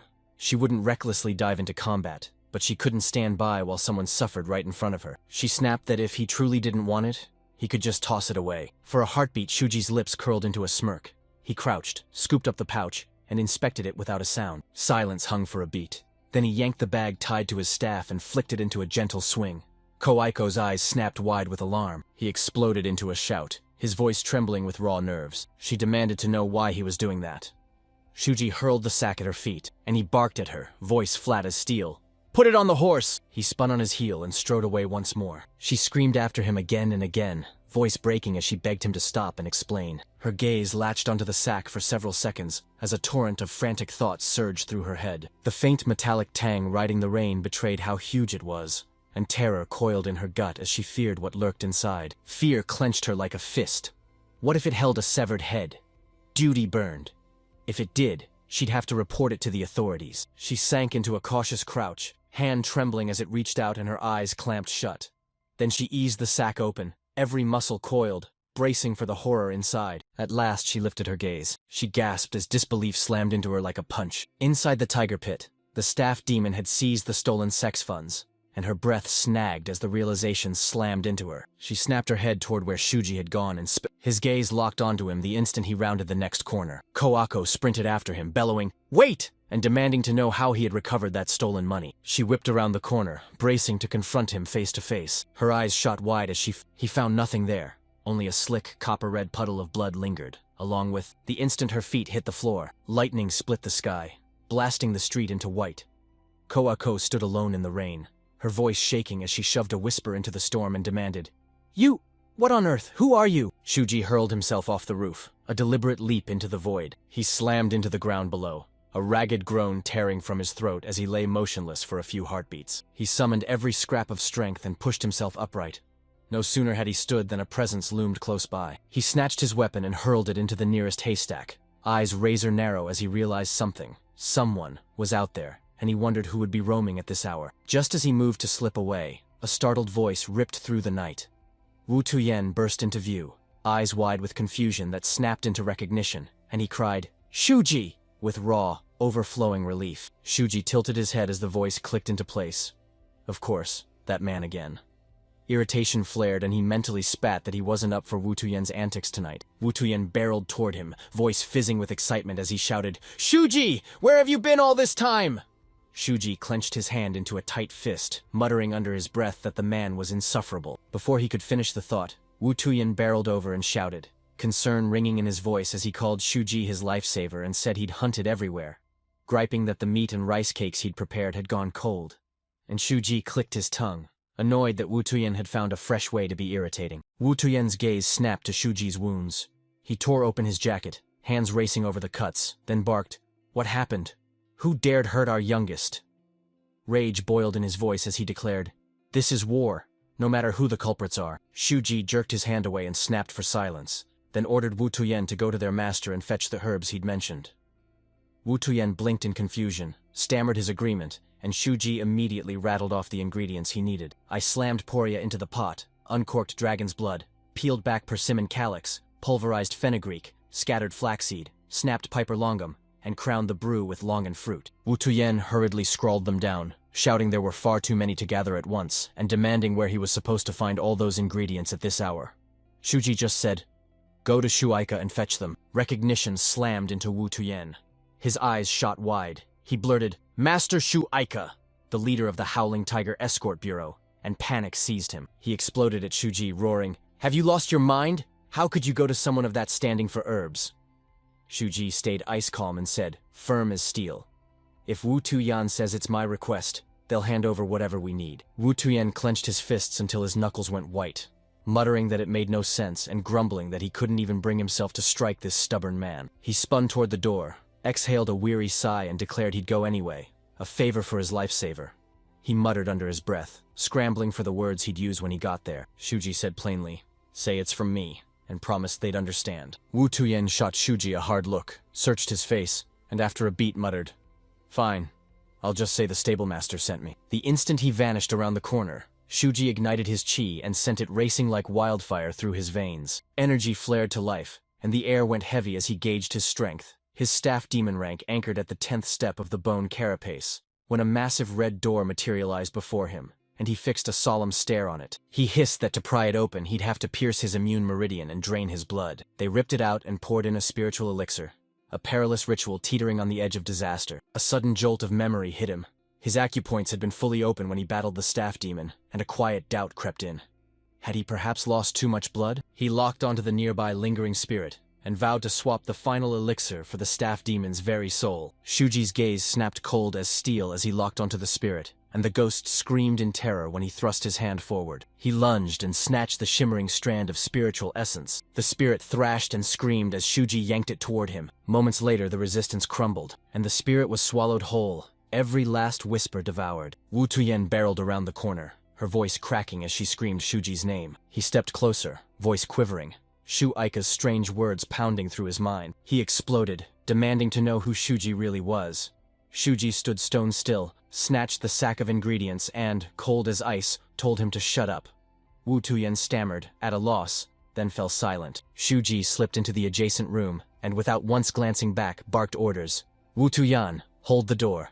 Let no one in until I return, and if anything goes wrong, notify Master Gu at once." Wu Tuyen froze in stunned disbelief, a protest choking off in his throat as Shuji slipped inside and vanished. In the dimly lit room, Shuji dropped into meditation, and his mind plunged straight into thoughts of magic. Once someone blasted past the skull meridian and ascended into the dual principles stage, the line between martial cultivation and raw magic blurred until you couldn't tell which fueled their power. A single thought slammed into him. Kokofu, founder of the Spear Demon Path. Was he still hunted by the Martial Alliance and the Sato sect? Or did he still sit atop the Heavenly Demon sect as its martial god general? Chuji's mind raced. Was Kokofu really out there, hunting down disciples like him and Koako? His mind plunged even farther. His past slammed into him as a single, searing memory. He glimpsed himself striding alone across a ravaged battlefield. In that vision, he planted his feet on the exact spot where his master had once stood. The massive crimson door loomed before him once more. His fingers hovered on the latch, ready to pry it open. Then a familiar voice rang out. Koeko hovered behind him, voice cracking as she pleaded, "Are you really leaving?" He hurled a potato straight at Shuji. He snatched it from the air without breaking a sweat. Koeko let a fragile smile ghost across her lips, called out, "Farewell, brother," as the enormous door groaned open. Shuji returned a faint smile and whispered that his brother should stay well. A blinding light swallowed him, the memory slipped away, and he jolted awake on the hay where he'd been resting. He let out a long, shuddering breath, muttered to himself, and waited with clenched teeth. Had his attempt succeeded? He shot upright, eyes slamming to the doorway, sneering that the lazy fool must have kept watch outside. He flung the door open and found Wu Tuyen slumped on the floor. The door nudged his head and he snapped awake. A rotting stench latched onto Shuji like a curse. Wu Tuyen stumbled back, shouting with raw alarm. She darted forward, cried, "Shuji, are you all right?" Then gagged as a putrid stench seeped out of the room. As Shuji strode into the night, falling leaves whispered through the silence, and he plunged inward once again. He'd reached Li Yun's top tier, the ultimate perfected stage recognized by all martial families, preparation finished, and his next target looming. He shot skyward and touched down featherlight on the drifting leaves. As he rocketed skyward, dark cheese coiled around him. Ethereal wings erupted from his back. Staring down at the town, his eyes hardened. and he murmured that after the Jiao clan head, his next revenge would fall on the Black Dao sect, the defeated faction of Anhui, and one of the pinnacles of the 5 great families. And as his chi flared and the night air trembled, he breathed the final name under his breath: Nam Geng clan. Deep inside the Tiger Pit sect, Ko Genin planted himself with his wife, Shagian, sharing a single hushed drink as the night held its breath. He blurted that the Namgung family had sent an invitation and moved their grand banquet up that year. And Shajian snapped.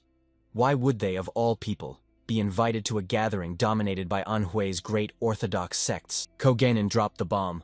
The Zhou family, the official representatives of Gor Hyun, had vanished, and their sect was being tapped to fill the void. Shajian refilled another cup and muttered that they were innocent, bracing for frosty looks and cold shoulders from everyone else. Koganen agreed, his voice cold as iron, warning that in the martial world only power's logic rules, weakness summons suffering no matter how fair, and against the Namgung family's towering presence, they were mere pebbles at a mountain's base. Shagian stopped him with a calm hand, told him not to stew, then tossed out the news. Namgung Yul, the family's precious daughter who'd enrolled at Yeongchun Academy, was coming home. Ko Genin's eyes blazed. Ah, you mean the sword blossom, Lady Namgung Yul? Shagian confirmed it, noting whispers in the wives' circles that the banquet was a stage to parade their daughter, unveil her to the world, flaunt her, and declare her ready for marriage alliances. Koganen tossed his head back and slammed a laugh into his cup. Ha ha ha ha ha. I'd be happy if that were the case. I can listen to a man brag about his daughter all day long. He set the cup down with a sharp clack, his voice turning to steel as he declared his own Ko-Aiko was in no way inferior to Lady Namgung. Shagian blinked. Honey, why would you say that? Ko-Genin answered simply. He swore it was the truth. Ko-Aiko had every beauty, every talent, every virtue, but the one thing she lacked, he admitted with quiet bitterness. He sighed, admitting he hadn't been a worthy parent. Shame boiled in him as a father, and he knew he had to push her forward before it was too late. Just as he chugged the last of his drink, a booming shout blasted from the doorway. Dad! Mom! Koeko slammed into the room, lungs burning, and tore toward them, screaming, No! Father! Mother! Koganen's grin burst wide as he cried, My daughter! Hearing you call me Dad again is the best thing. She brushed his joy aside. He unfurled the scroll, thrust it at them, and roared that it was urgent, demanding their immediate attention. The instant Koganen's gaze slammed into the document, his hands burst into tremors. What is this? The acceptance letter to the Yeongchun Academy. Shagian clapped a hand to her mouth, stunned, speechless. Look at this. Perfect scores across every subject. Our daughter is the top student, the top student. Koganen shot to his feet, flung the window wide and bellowed it to the street. This calls for a celebration. Let's hold a grand banquet. Koiko snapped him dead in his tracks. Tuition was at stake. Her parents exploded together, insisting she had nothing to fear. Her father vowed he'd raise the money, even if he had to sell the sect's very pillars. And Shajian, eyes blazing, demanded Ko-Aiko devote herself entirely to her studies. Koiko shook her head, spun, and hauled a heavy sack forward. She let it fall and it burst open, its contents tumbling free. Her father inhaled sharply, disbelief ripping through him. My brain shorted. This is... She planted her feet, head high, and roared that they had nothing to fear. She'd recovered every last coin they needed. Days blurred by. Beside a quiet riverside, Shuji and Ko-Aiko stood together again. She sheltered in the tree's cool shade while he kept a smoldering coil of mosquito repellent burning a few paces away. She held him in her gaze, a long, silent beat, and a strange certainty bloomed. Impossibly, things had begun getting better the moment Shuji walked in. She sauntered over, voice a silk-soft dare, my pocket-sized lucky charm. She leaned in, voice razor-bright. I haven't seen you much lately. Where have you been wandering off to? Huh?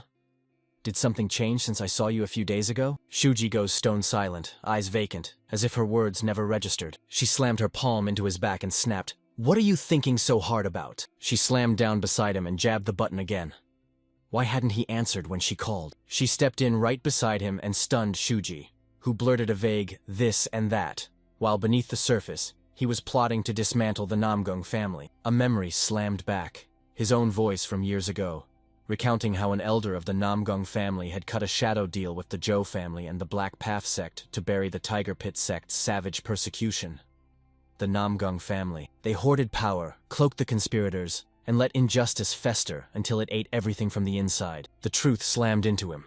The Namgung family were a sovereign powerhouse inside Anhui, handed autonomous rule, and charged with enforcing order across every sect and clan. A corrosive rot ate through their ranks from within. Some factions sold their conscience, watching lesser groups run riot and commit unspeakable atrocities. He pocketed bribes and bought their silence. One of those elders' names blazed across Koeko's kill list. One of his many betrayers plunged a blade into him, in the life he once called his own. The thought hit, and his eyes snapped into razor slits on instinct. Koeko leaned in at his side and whispered again, soft and insistent. Were the other children still bothering him? Shuji started to deny it, but she tore into his protest, declaring mere warnings wouldn't be enough. There was no avoiding it. She flashed a daring smile, locked eyes with him and breathed. Shuji, do you want to leave with me? She pressed on. This time she'd been accepted into Deongchun Academy. Her words crashed into a ghost from his past. Hu Ye Yang's own lament, and marked her as the top student. But I couldn't go because I had no money. And if I had been accepted there, my life would have been completely different. Ko Aiko's voice softened into a warm, unwavering vow. I'll enroll at Deongchun Academy to broaden my horizons, forge new connections, return, and make our family grow. She leaned in, voice a low, intimate whisper as she beckoned. Shuji, you're quiet, diligent, and talented. If you're willing, come with me to Deongchun Academy. Life there will be far more comfortable than here. Shuji's lips flickered into a whisper of a smile, so faint it barely registered. He realized, cold as a blade, this was the dream fate had stolen from her in her past life. Once the dust settled, she wouldn't need him anymore. From then on, she'd walk that path alone. Koeko leaned in and demanded, You're coming with me, right? At last Shuji answered, hesitant, not certain, saying he'd go only if the situation allowed. She stepped back, folded her arms, and shot him a teasing grin. What? Playing hard to get? She declared. Then I'll take that as a yes, for now. Warned him Deongchun Academy lay far away. Told him to settle debts, square obligations, and say his farewells now. Then snapped, You don't owe anyone money, do you? Shuji kept his head bowed, raking the coals with steady hands, and murmured that he had debts to collect. Ko Aiko's eyes shot open. Debts? You have debts? She snapped, clamping his arm as protective fire laced her voice. You deal with them. Collect everything you're owed.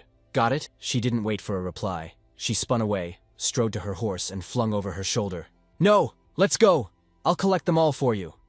Shuji rose slowly, watching her retreating figure. He murmured to himself, his voice a thread-thin whisper that never rose, no matter what. That must be collected, he snapped, and his face hardened into shadow. A chilling grin split his face as he leaned in and whispered, Every last coin, every last drop of blood.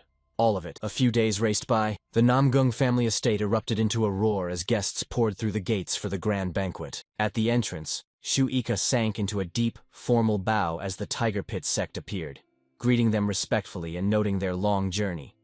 Ko-ika mirrored the bow and insisted the escort had worked hard too, and Ko-jinan voiced his thanks, praising the escort for a comfortable trip before motioning them into the estate. The Tiger Pit sect's stable boys stood open-mouthed as the Namgung family's staggering estate unfolded.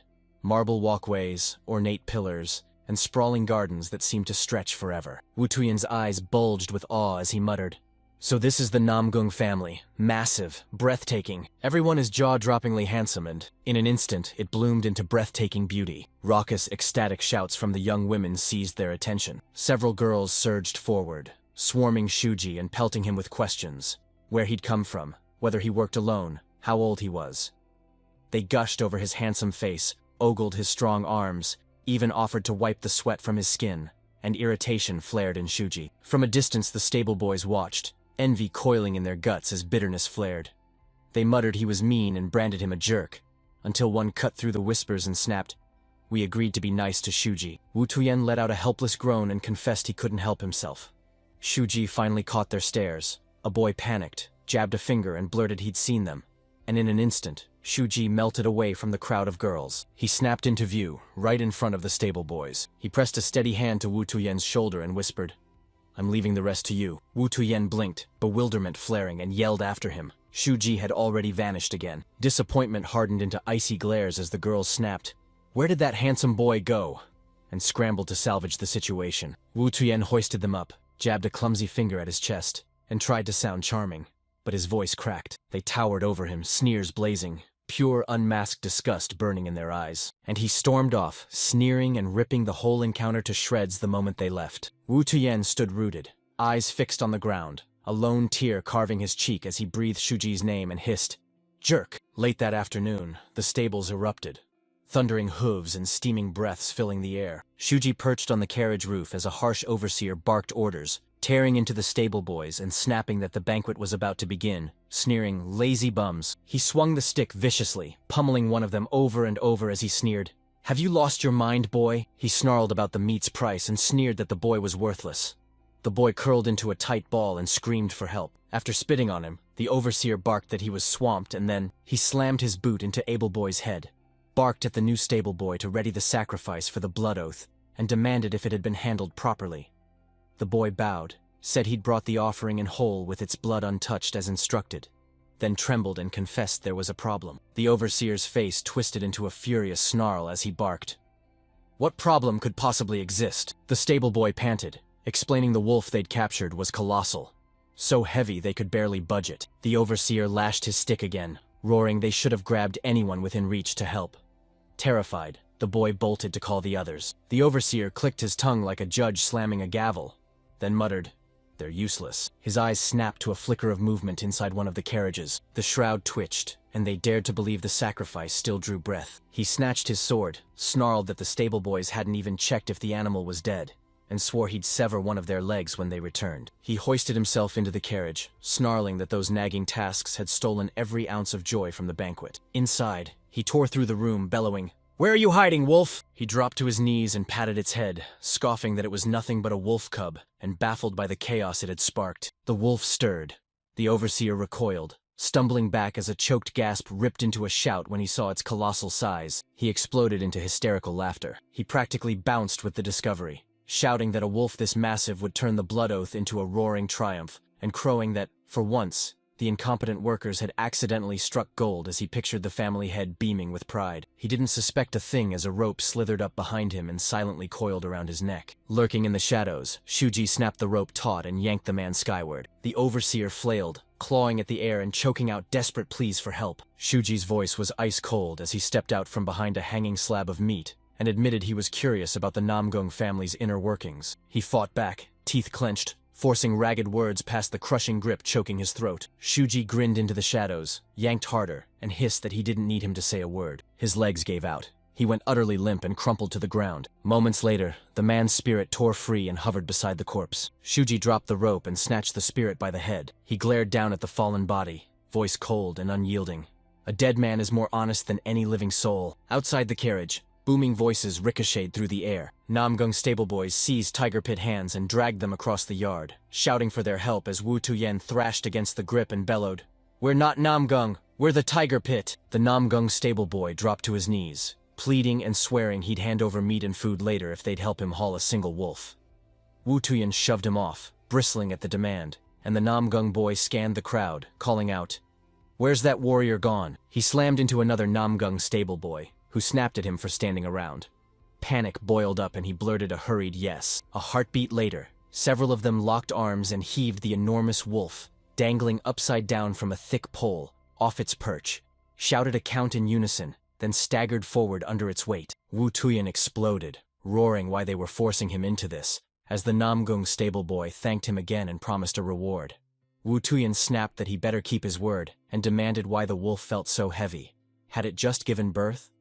The Namgung boy, trembling, stammered an offer of 4 servings of meat, and Wu Tuyen bellowed his agreement. The grand banquet roared to life. Servants darted between tables, arms piled high with steaming delicacies, sliding each plate to the gathered guests. Perched on the balcony of the Namgung estate's highest building, 2 shadowed figures fixed their gaze on the scene unfolding below. Rocking lazily in his chair, the elderly Sword King Namgung Cheon, the former head of the Namgung family, watched the chaos with a bored smirk and flatly said, "I'm bored." Beside him, Namgung Pa, the Namgung family's current head, leaned in and told his father Anhui still seethed after the Zhou family's annihilation, arguing the Sword King's appearance would restore order. Namgung Cheon snapped he'd heard that argument before, but Namgung Pa pressed on. The truth hit.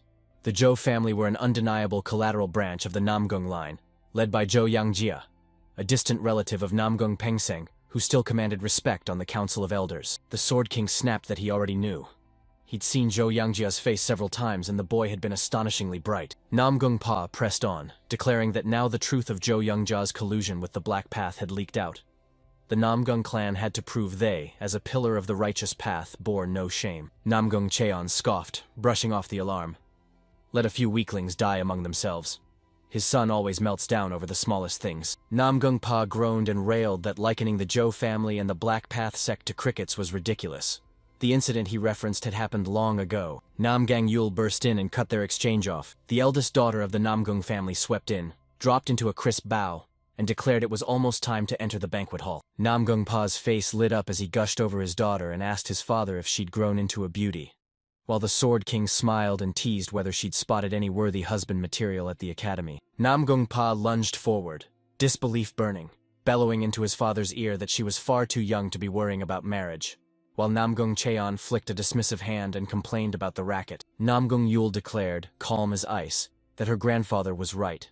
She had to marry soon and become an asset to the family. Namgung Pa faltered and admitted that even the idea of marriage felt far too early. Panic twisted his face and he snapped, "Are you secretly seeing someone?" She snapped a flat denial. Namgung Yul warned that after graduation the situation could flip, insisting she was only getting a head start. Her grandfather roared that she must search farther for a groom and never settle for those bland, dull-witted boys next door. Namgung Pa shot back he'd be the one to pick her husband. Namgung Cheon sneered their son would only snag another dull nobody, and Namgung Pa lunged to change the subject, warning their daughter the blood oath ceremony was right around the corner. She nodded sharply as he ripped through the ritual, laying out every precise bone-chilling step. He thundered that the blood of a colossal, ferocious beast would be drained straight into a copper tray, and then the cup swept around, each would-be ally draining it to forge an alliance. He settled a heavy hand on his daughter's shoulder, and proclaimed she would wield the family's sacred sword to draw the blood, the ceremony's most vital role, and Namgung Yul swore she'd do her utmost to elevate the family's prestige. Namgung Pa barked, "To the banquet, now!" and snapped at his father to rise. His gaze dropped. He locked onto someone below and hissed through clenched teeth. He dropped into a sharp bow to his father, excused himself, and declared he'd go on ahead. He halted at the doorway, spun to his daughter, eyes blazing, and warned her in a thunderous voice that she wouldn't let anyone wrench the sword from her grasp. Confusion slammed into Namgung Yul. She stared at her sacred weapon and murmured, "Why would that ever happen?" Down on the banquet level, the Tiger Pit's raucous arrival ripped through the crowd and seized every gaze. A guest shot a look back and whispered, they must have been invited this time, not the Zhou family. He'd been dead certain the Tiger Pit sect had wiped out the Zhou family at the Black Path sect. Then he saw the Zhou family standing here, and that certainty shattered. A man nearby slammed him, demanding he speak sense and snarling that the Tiger Pit sect had no money, no power, and couldn't possibly have destroyed the Zhou family or the Black Path sect. They erupted into cruel laughter. The moment their mockery hit him, Kogunan balled his hands into white-knuckled fists, fury burning across his face. Aiko's eyes locked on her father's face, panic flaring as she slipped a hushed, worried whisper under her breath. A merry voice burst from behind, demanding why everyone looked so grim, and Ko-Gyanan and Ko-Aiko spun around to find The elderly man stroked his long beard with a grin and taunted, "Not happy with the pledge's terms?" insisting he'd sweated over every clause. Guests around the hall wore brittle smiles, fawning over him and breathing easy under Namgung's protection. He was Namgung Peng Sang, elder of the Namgung family's fire palace. He forged a pledge. Every righteous organization that gathered would be folded into the Namgung family. The Namgung would dole out pieces of their secret arts, and each group would hand over protection fees every quarter. They smiled for show while behind clenched teeth, they spat that he was a cunning, greedy old fox. Then one guest thundered that it was a staggering honor to be chosen to learn the Namgung family's secret arts, laughing at his own words. Peng Sang's smirk widened with approval as he spun toward the Tiger Pit sect and quipped, "So, this is the rumored Tiger Pit sect leader?" Ko-Gyanan and his daughter dropped into a crisp, respectful bow, and Ko-Gyanan proclaimed that meeting him was an honor. Peng Sang chuckled, planted a heavy palm on Koganan's shoulder and insisted, "No honor. We'll be running into each other a lot," called the Zhou family's incident unfortunate, then tightened his grip. Spiritual energy flared from him as he sneered, insisting he hadn't accused him and declaring he'd invited them precisely because he trusted them. A wicked grin split his face as he crowed the blood oath would be a windfall for the Tiger Pit sect. He tightened his grip and snarled that once they mastered the Namgung family's secret sword arts, the sect would explode in power, easily pay protection fees and still turn a profit. His gaze snapped to Ko-Aiko, and with a cold sneer, he taunted that now her arranged marriage had collapsed, She'd be better off as the concubine of some powerful older man. Those matches were all the rage with young people lately, he scoffed. And far better than being the official wife of an incompetent boy. He thrust his hand toward her chest. His hand lunged for her chest, snapping forward, then froze just inches away before it could touch her. A stern voice rips the silence in two. "What are you doing over there?" Namgungpa materialized and flared his spiritual energy, instantly shredding Peng Seng's suppressed power. Peng Seng stumbled back, eyes wide, and addressed him with rigid formality. Inside, he clicked his tongue and seethed that the family head was a maddening killjoy. Aloud, he played it off as nothing, only a quick exchange after spotting a familiar face. Namgungpa loomed over him, gaze like ice, insisting he alone would judge its importance and snapping, again, for the truth. What happened? Pang Sang erupted into manic laughter in response, while the family head paced like a coiled spring, every nerve taut as the big event loomed. He bellowed that the girl had questions about the pledge, and that he was merely offering advice, then looked to Koyanan and asked him to confirm. Kojinin crumpled into a bow and, voice cracking, stammered, "It's true." Peng flashed a calm grin, reassured Namgungpa everything was harmless, then bowed politely and slipped away. As he darted past Kojin, he leaned close and murmured they'd pick up the conversation they'd been denied today, later. When he finally strode away, Namgungpa released a long, ragged breath as relief washed over him. He slammed a hand to his chest, voice breaking, and apologized with raw sincerity for the elder's rudeness. Kojenan tried to brush off the apology, but Namgungpa pushed back hard, insisting they must become fierce allies and that decency demanded it. He whirled to face Coco and dropped into a low, reverent bow. They tore through the silence, apologizing for the elder's inappropriate remarks. She answered his bow with a crisp, respectful dip and declared, "I'm fine." Namgungpa sized up Koiko in cold silence, his gaze razor-sharp. Remembering she'd stormed to first place on Dengchunan Academy's entrance exam, respect flared in him. Her foundations were rock solid, and she could become both a fierce rival and a true friend to his daughter. He barked a quick, "Thanks," and snapped his gaze up to gauge the hour. Right on cue, Namgung Yul materialized behind him and announced herself, and Namgung Pa introduced her to Ko Aiko, urging them to greet one another. They bowed deeply, then traded names in low, respectful tones. A cold clarity hit Namgung Yul. This was the girl who'd grabbed first place in the exam. Ko Aiko's gaze snapped narrow as she recognized him as the Swordflower. Namgung Pa leaned in, voice tight. "Are the preparations complete?" His daughter met his stare and said, "They're ready." His gaze snapped to the massive wolf. Tied above, he roared that at last the moment had arrived, then bellowed aloud, "Now! At last! Brace yourselves! The blood oath begins now." Later that night, as darkness swallowed the estate, Namgung Pa ascended the stairs to the platform where the wolf was tied. He skidded to a halt halfway up, spun to face the gathered guests, and addressed them with a... His voice thundered across the entire courtyard as he poured out heartfelt thanks to every heroic comrade from Anhui province who'd gathered for this occasion. Several guests froze, their voices snuffed out as his chi detonated in a savage display of power. Namgung Pa thundered, reminding the gathered they'd taken up swords for justice and balance, then drove home the brutal truth. Apostles were raising the north, barbarians pressed from the east, and a demonic cult ran rampant in the west. As the Marine Alliance, charged with stopping these threats, withered day by day, he thundered a declaration. They swore the oath, fused into one, and vowed to guard the age-old justice and balance their ancestors had defended for generations. The guests exploded into a deafening roar, chanting the Namgung clan's name again and again. The Namgung warriors slammed the taiko, each blow erupting like a thunderclap that shook the ground. A bell's toll ripped through the night, announcing the start of the blood oath ceremony. Namgung Yul climbed the stairs, each step slow and deliberate, as drum beats thundered through the area. She hit the halfway point and came face to face with her father. He shot a single command, "Proceed," and she nodded. Then he exploded forward, vaulting onto the top platform. She snatched up the sword, fingers locking around the hilt. She shut her eyes, slowly slid Namgung's blade free, and silently vowed that Namgung's sword was hers. She whipped it through the air, a silent oath blazing in her chest.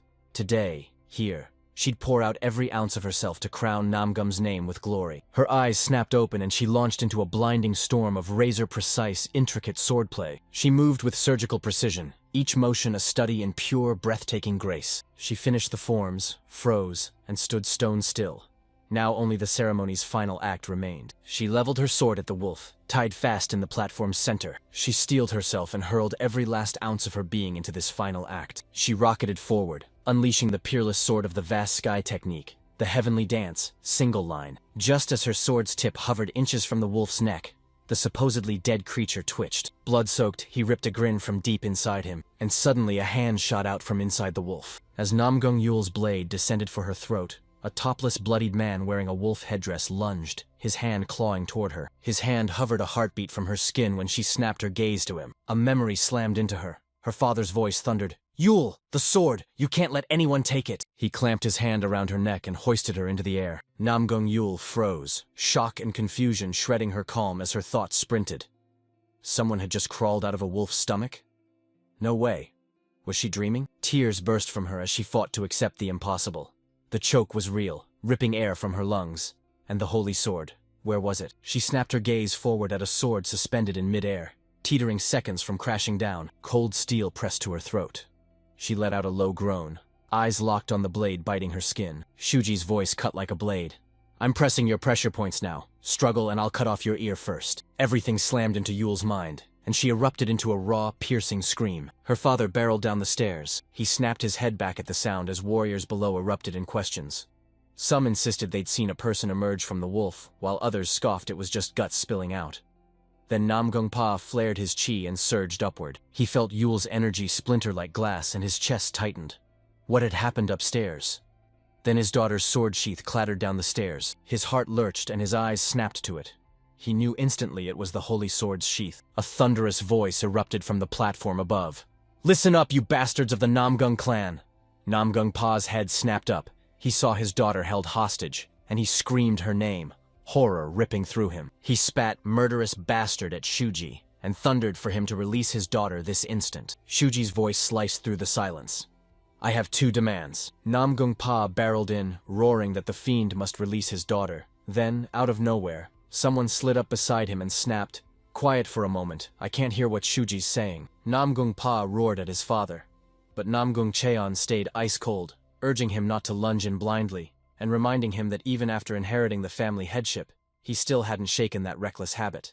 If Suji had meant to kill her, he would have leapt into action the instant he could. He's up there because he's after something. Shuji's smirk flared as he praised the old man's crafty genius, and Namgung Cheon bowed, a grateful "thank you" on his lips. Shuji leaned in, locked eyes with Yul, and snarled that if anyone dared interrupt him again, he'd snap the girl's neck first. Namgung Pa ground his teeth, rage flaring as he leveled a dagger-like glare up at Shuji. Shuji cut back in, voice sharp. "Like I said, I have two demands. First, cancel today's blood oath. It's blatantly unfair." The Namgung clan stood unshakable, the great pillar of the righteous faction. They're selling out to a filthy, crooked pact. That's why the great cause can't stand. Next, the one who forged this treaty must be killed. Drag them to this altar and I'll free the girl without a single scratch. Namgung Pa snapped his hand up, eyes pleading for permission to speak. Shuji shot him a quick, decisive nod. Namgung Pa's voice cut through the room. "The treaty will be revised fairly, but murdering the man who forged it is unforgivable." Shuji flashed a grin, cut him off mid-sentence, and snapped that before Namgung Pa stamped it, "Unacceptable." He should ask Shuji what he thinks first. Down below, Namgung Pengsang strode forward and roared at Suji. She spat, "Fiend!" then hissed, "Do you really think the Namgung clan will fall for your cunning silver tongue?" Shuji's reply froze the air. "If Pengsang steps up, I release the woman unharmed." Pengsang roared back, branding Shuji a crazed bastard and accusing him of engineering a hostage swap to seal away his martial arts, flat out declaring the scheme nonsense. Shuji blurted, stunned, "When did I ever say you had to seal your martial arts?" Peng reeled, snapping, "What did you just say?" Shuji snarled, "I don't need to seal my martial arts. I'll beat him to death." He barked at Pengsang to quit the nonsense and haul himself up, sneering, "Snake eyes." The instant Shuji spoke, Pengsang snapped to face Namgung Pa and bellowed he'd go. He'd climb up and save Yul. Whispers rippled through the crowd. Some couldn't believe the elder would dare such a gamble, while others snarled that his niece's life hung by a thread, forcing his hand even as the outcome stayed painfully uncertain. Namgung Pa's fist clenched, thoughts ricocheting as he vowed not to fall for the fiend's trick. But Yul's peril bore down on him. And if Peng, the lifelong elder, began to sing and intervene, the odds might flip and force his hand. He snapped to Peng Seng and spat a single measured command. "All right, go up." Peng Seng stood frozen, stammering, then panic detonated in his mind. He swallowed a curse, stunned the clan head had agreed so readily. Shuji had to have hatched a scheme, and storming up unprepared would be stepping straight into his snare. Murmurs rolled through the crowd, awed by the clan's devotion and pity boiling for the man destined to face a Namlung elder. Peng Zhang seethed in silent fury, convinced none of them sensed the icy dread knotting his chest. Then a thunderous voice ripped through the air. Heng spat. "You lazy bastard." He whipped around to find Namgung Cheon perched atop a taiko drum, snapping impatiently for him to hurry. Peng Seng lunged forward, his shout raw with fierce obedience. "Yes, Grand Clan Head, I'm going up right now!" Cheon exploded into uproarious laughter, bellowing that he hadn't had this much fun in ages. Peng Seng thundered up the stairs, fury and scorching humiliation churning in his chest. "Damn it! Damn it!" He refused to be puppeted by some nameless upstart. Now that things had come this far, he crested the platform's summit, and still no resolution had formed. His eyes zeroed in on Shuji, cloaked in a rough animal hide. The youth's immaturity blazed obvious. If he wasn't a rejuvenated master, Peng Sang swore he'd end him with his own hands. At that instant, Shu Jing's eyes slit as he locked onto the man who had once sat atop his kill list. The one shielded by kinship to Zhou Yangjia, who swept the Hojiang sect massacre under the rug without a single inquiry, hunted Ko Aiku to the brink of death to snuff out future threats, and after Shu Ji eradicated the 5 Venoms and the Hong Kong remnants, launched a ruthless smear campaign to brand Shu Ji a public enemy of the Muram. Shu Ji slammed his hand down and spat. "The slaughterhouse butchers told me Peng Sang ordered the wolves captured. Is that true?" Peng Sang confirmed it without a second thought. Shu Ji snapped. "Why drag the cub along with the mother? One would have been enough." Peng Sang's voice turned to ice as he demanded dangerous breeds be wiped out completely. Any survivors would only become vengeful beasts. Shu Ji lowered his head and murmured, "I knew it." His thoughts darkened. Peng Sang's cruelty and iron resolve burned unchanged through every lifetime. Past and present couldn't share the same sky. Shu Ji eased his sword down beside the wolf, cradling Yule in his right arm, leaned close and whispered an apology to the wounded beast, then swore, "I'll drag that old snake straight down into hell." In a heartbeat, he yanked his fingers off the pressure point at the base of Yule's neck. He clamped his hand on her jaw, then let her speak, rage shaking her voice as she denounced him.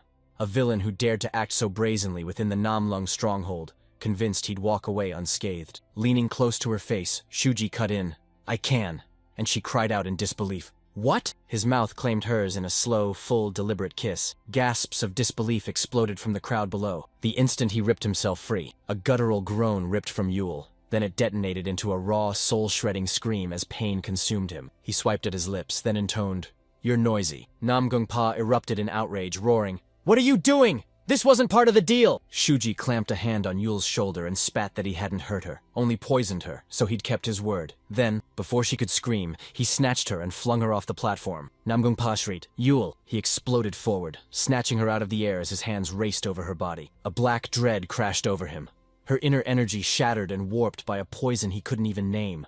Who was this fiend? He roared for a healer, and one warrior snapped to the order while the rest tensed, primed to seize Shuji. Shuji snapped his hand up, a tiny vial flashing in his grip. He roared that this was the antidote and dared anyone else to set foot on the altar. If Peng Sang tried to flee, he'd smash it to smithereens in an instant. The warriors gnashed their teeth, one spat, "Despicable!" Shuji plunged his hand into the wolf's flank and wrenched his staff free. Peng Sang's eyes snapped open. His eyes snapped to it. He knew it in an instant and barked. What connection did Shuji have to the Unorthodox Alliance's money-collecting demon? Whirling the staff high overhead, Shuji snapped, "You don't need to know." Peng Song braced like a coiled spring, his mind snapping, "This madman!" As the staff came crashing down out of nowhere, he vaulted back at the last second, and the truth slammed into him like a lightning strike. "You meant to annihilate the altar with a single strike. That's it. Now I get it. It was you." He seized a nearby sword and thundered Shuji's name as the killer who annihilated the Zhou family and raised the Black Path sect, the infamous 3-tiered abyss. The blade lashed at Shuji, skimming the youth's shoulder. Fuji's staff clattered from his hands. He whipped out twin short blades and lunged forward. Peng Sang slammed his forearm up to parry the first strike, blood blooming instantly. He slashed his sword in a brutal horizontal arc, a pained groan ripping from him. Shuji backed away just enough to scatter iron caltrops and vanished. He reappeared behind Peng Seng, hammer cocked. Peng Seng snarled, "Damn it! This rat-like guy!" He felt the blow a split second before and dove under it. He snapped back, aiming straight for my back. Posed like it was brilliant, but it screamed obvious. And in that blink of arrogance, his foot slammed right into the caltrops. His face convulsed as white-hot agony ripped through his legs. A scream ripped out as Shuji snapped his staff back, the cord tethered to his wrist whipping tight, and he barked, "Do it properly! Don't you need the antidote?" Peng Seng shot his gaze up. Pain drowned as fury flared, and he roared, "You coward! Using such cheap tricks instead of fighting fair." Shuji snatched his staff, heaved it across his shoulders and froze, cowardice blazing as he refused to fight fair. Then the world stilled, and he tossed out 2 final words.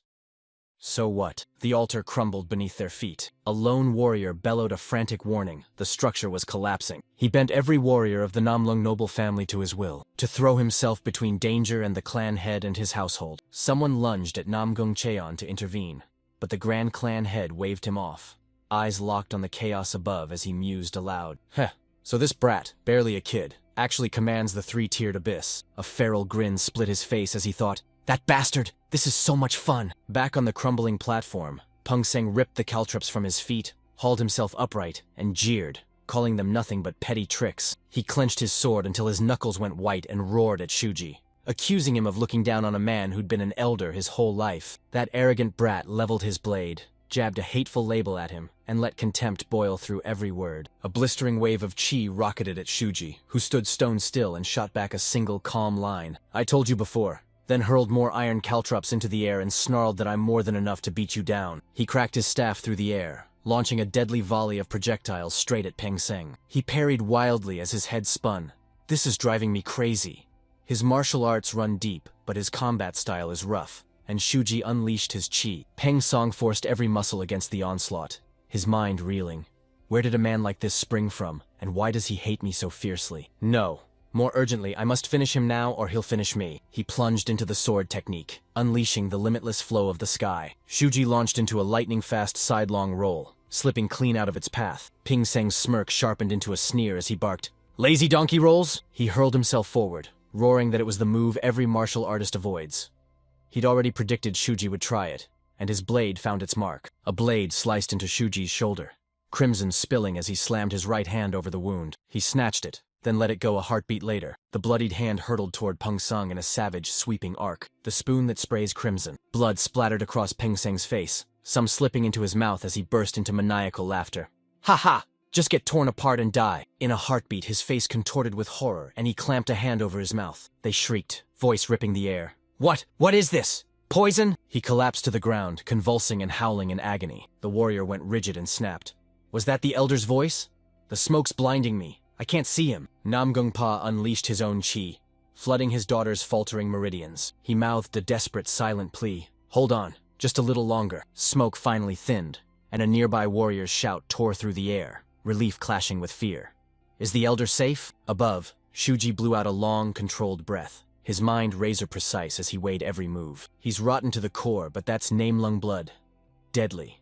And his eyes stayed locked on Peng Seng. He writhed on the ground as Kokofu's words slammed into his skull. Anyone who masters the unrestrained demon art becomes an unrestrained one, and his blood poisons most martial artists, scorching and desiccating any internal energy that isn't his. His cultivation was still low, so the effect would flare and fade fast, but he knew the shock would be devastating. He flung a tiny vial toward Peng Seng. Antidote in hand, he spoke with razor-sharp clarity. "Make your choice. Give it to your niece and watch her light up, or slam it back and claim it all for yourself." Peng Seng lunged, snatched the vial, and slammed the cap on until it sealed tight. It devoured every last thing in one savage gulp. Shuji's eyes shot open. Warriors and Namgung Pa froze. A voice tore out, "The elder gulped the antidote. How could he?" Namgung Pa's face blackened with fury as he bellowed, "Peng Seng! How dare this bastard!" Peng Seng convulsed in a violent cough, then tore out a gasp of relief. Ha! It worked. If it wasn't poison, he could still claw his way out somehow. Shuji's voice ripped his hope to shreds, cold as river ice. "Fool, you drank river tribe poison." Peng Seng staggered, vision spinning. "What? I can't see?" he blurted, while Shuji's voice cut through cold and unflinching. "Let your own wicked deeds consume you until you waste away, blind and staggering." Peng Seng howled. "What did you do to me, you monster?" Agony and fury ripped out of him. He lurched and crumpled mere feet away. A spectral figure erupted into being, bearing Shuji's face but grotesquely warped, a cold, mocking grin slicing across it as the spirit sneered. "You got what you deserved, Elder Peng Seng." Peng Seng lurched back, eyes blazing. "What? Who are you, you bastard?" The spirit leaned in, voice like a razor. "You forgot me? You took bribes, buried the concubines you abused until they died, hunted down anyone who stood between you and elderhood? Wasn't all of that me?" Recognition slammed into me. "You're Zhou Yangjia? You're dead!" The spirit's laugh cut the silence, dark and cold. "Dead? I won't abandon you, leave you behind? Wasn't I one of the hands that forged you into an elder? Peng Zhang erupted, his voice hoarse from decades of bottled-up contempt. Contributor, you don't know your place. Zhou Yangjia, you're nothing but a hunting dog. You, the North Palace of the Namlung family. Every subordinate clan and family beneath them, they're all my damn dogs. He lunged at the specter, teeth bared and snarling, then spat. Now hurry up and piss off to the afterlife. The spirit surged, a grin tearing across its face as it spat. That's right. You made me do so much of your dirty work. It hunched forward, voice coiling into a venomous whisper. Thanks to that, I ran into some crazy bastard and wound up as dog soup in an earthen pot. Peng Sang roared back. You sealed your fate the instant you swore that blood oath. You embraced becoming my dog! If you're a dog, embrace your instincts and obey your master's every command. The spirit laughed, dissolving into thin air as it tossed out its final words. Soon you'll trail my every step for the rest of your life. This place gnaws with bone-deep cold and crushing loneliness. Show up fully prepared. The vision shattered into nothing. Peng Sang spat, defiance blazing in his eyes. Who cares about a vengeful spirit's words? A violent coughing fit ripped through him, blood spraying from his lips. His vision stuttered, then mine snapped back. Wait, I can see? Was that a hallucination? A voice thundered up from below. Namgung Pengsang snapped upright like a coiled spring released. Ha! Yes, hey you! Anyone there? Please, someone save me from this deranged bastard. Is my voice not reaching you? Namgung Pa snapped, his voice a razor of ice, betrayal dripping from every syllable. Ping Seng, how could you? You knew that vial was Yule's only hope, and you swallowed it anyway, crushing his chance with a single selfish gulp. Horror crashed across Ping Seng's face. Becoming clan head was inescapable. The crowd below erupted, warriors and allied families roaring in outrage. As Elder Peng sang out, Did you mean what you just said? That the Namlung noble family views its sworn subordinates as mere hunting dogs? We are not your dogs. What did you do using the dead Zhou Yangjia? Answer us. Peng Seng's tongue tangled as he scrambled to deny it, but Shuji slid up behind him, voice razor-cold and clinical. The river tribe's poison blinds your eyes, nose and ears while your mouth still works. You felt that before, haven't you? A Peng Seng shriek ripped through the world as a chorus spat, You bastard! Shuji stormed forward, hoisted his staff, and declared one last truth. The root of all evil lies at the tip of the tongue. Then he lunged, plunging the staff straight into Peng Seng's mouth and finished him. Cold. Final. A perfect saying for trash like you. Shuji snatched a pointed blade from the ground, closed on Peng Seng, snarling that Peng Seng's tongue had turned him into a public enemy of the Miram and driven his sworn brother into a life on the run, then sealed it with an emphatic promise. Hold on. Don't go blaming Peng Seng for plunging a blade into both him and his sworn brother. Peng Seng clapped a hand over his mouth, confusion flashing across his face as he snapped, What kind of nonsense is that? And fiercely denied he'd ever done such a thing. Shuji planted himself right before him, leveled his pointed blade and spat, You did, then sneered that Peng Seng probably wouldn't remember. Without hesitation, Shuji, he drove the blade into Peng Seng again and again. Peng Seng howled in agony, shouting he didn't know who Shuji was or who his sworn brother was. Shuji leveled his staff point blank at Peng Seng and snapped, I don't need to know in this life. He exploded forward, thrusting his staff at Peng Seng with crushing force. A blood-curdling scream tore from the altar as the structure began to fracture, and Peng Seng fell to his knees, frantically begging Shuji to stop. Two Namgung warriors stormed onto the platform as Peng Seng begged for his life, gasping and clawing for someone to save him. Without turning or breaking his stare, Shuji slammed a warning at the warriors behind him. One step closer, and I'll kill this guy right now. He brushed off Peng's words as nothing, then reality slammed into him.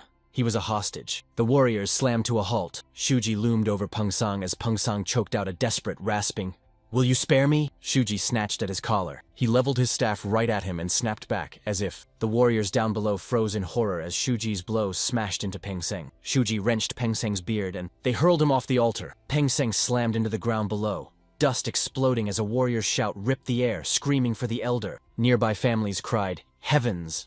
Stunned to see a Namgung sect elder toppled like that, and whispering that the three-tiered abyss could really wield such lethal power. Koako's eyes snapped up to Shuji on the altar as the three-tiered abyss, named again and again, thundered through her mind. Doubt exploded in her chest. Could this really be a coincidence? Shuji whipped his head back to Koako down below, a savage calm settling in.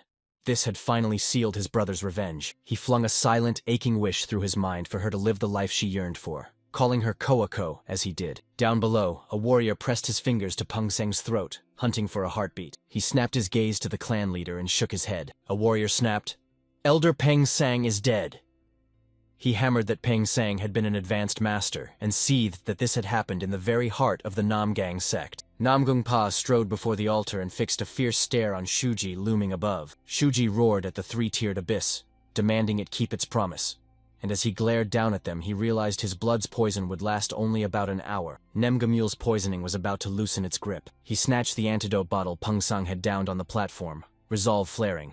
He wouldn't meekly confess that to them. He hoisted the bottle high above his head. Namgung Pa roared again, snapping, "What are you doing?" Pointing out everyone had seen the poison, and demanding to know if Shuji meant to break his promise. Shuji barked that it only counts as medicine if you stick to the dose. It's so tiny you'd have to dip a needle and touch it to the tongue. Then he admitted there's almost none left. Namgang Pa clenched his jaw as doubt and belief waged war in his chest.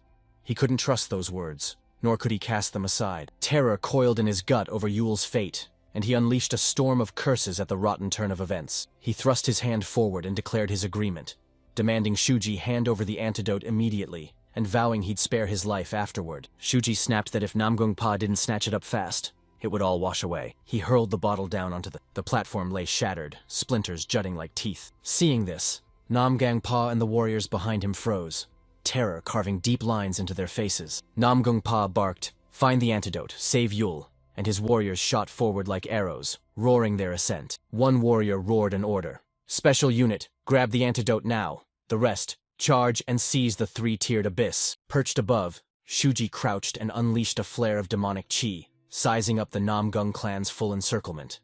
Dangerous, yes, but he thought, if I was going to get caught, I wouldn't have started this in the first place. He dropped like a stone and drove his boot into the faces of the warriors racing up the stairs. As he closed in on Namgung Pa flared his chi and roared, hurling bastard and three-tiered abyss straight at Shuji. Still suspended in midair, Shuji snarled that Namgung Pa had better go search.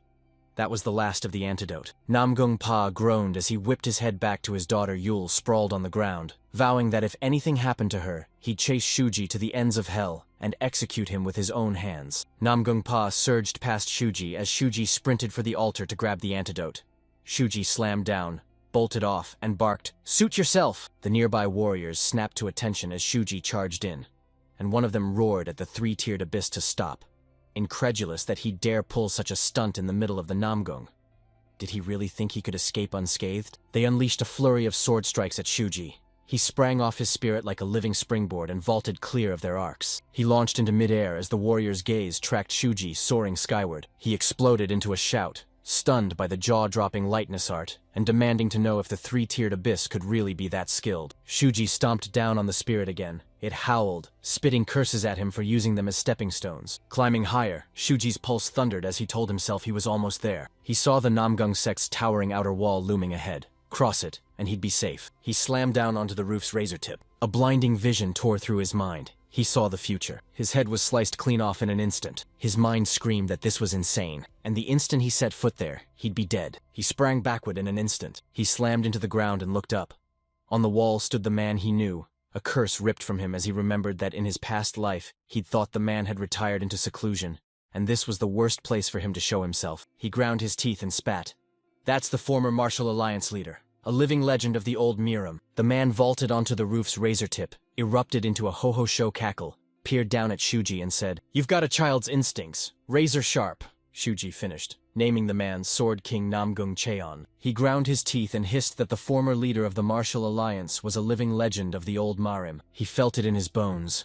Just one more step and his head would have been sliced clean off, and he swallowed hard. He admitted it was the Mind Sword. Namgung Cheon shattered the silence and fired a sharp question straight at the kid. He jabbed a finger at the wall and asked, "Aren't you leaving?" Shuji shot back that Namgung Cheon had radiated pure killing intent. He whipped his gaze to Yule and called, "You're not going either?" In a heartbeat, Namgung Cheon vanished from the roof and barked, "I'm going now!" Shuji snapped there was no time to dawdle. He hadn't finished when Namgung Cheon flashed into place right beside Yule. Shuji snapped his head back, spotted him, and ground his teeth. Namgung Cheon cut in as chi coiled around his hand and hissed, "Let's see." He planted his palm on Yule's denjian. As she surged into her body, Yule ripped a ragged, bloody cough from her throat. Namgung Cheon let out a low chuckle and declared she should be fine now. The nearby Namgung warriors erupted, shouting that their lady's color had returned, and barking orders to rush her into the inner chambers. Namgung Cheon sprang to his feet, fixed Shuji with a chuckle and asked, Is that done now? Shuji's mind raced. Namgung Cheon could have purged Namgung Yul from the start with his absolute internal energy and nullified every attack. So the fact he waited and only stepped in now screamed of a hidden motive. He snarled that if Namgung Cheon had wanted him dead, it would have ended the moment they met. Namgung Cheon wasn't trying to kill him. He wanted something else. Namgung Cheon feigned a mild surprise, fingers dancing through his beard. He flashed a predatory grin and sneered that Shuji was a smart kid. Shuji ground his teeth and fired a razor-sharp, "Thanks, old man." The nearby warriors surged in, encircling Shuji as Namgung Pa bellowed, "Bring that villain in alive! Bind him tight and haul him before him." Before the warriors could take a step, Namgung Cheon bellowed, "Halt!" and froze them dead in their tracks. Namgung Pa erupted, roaring at his father and demanding why he was doing this to a man who was a criminal. Namgung Cheon cut him off, voice cold as steel.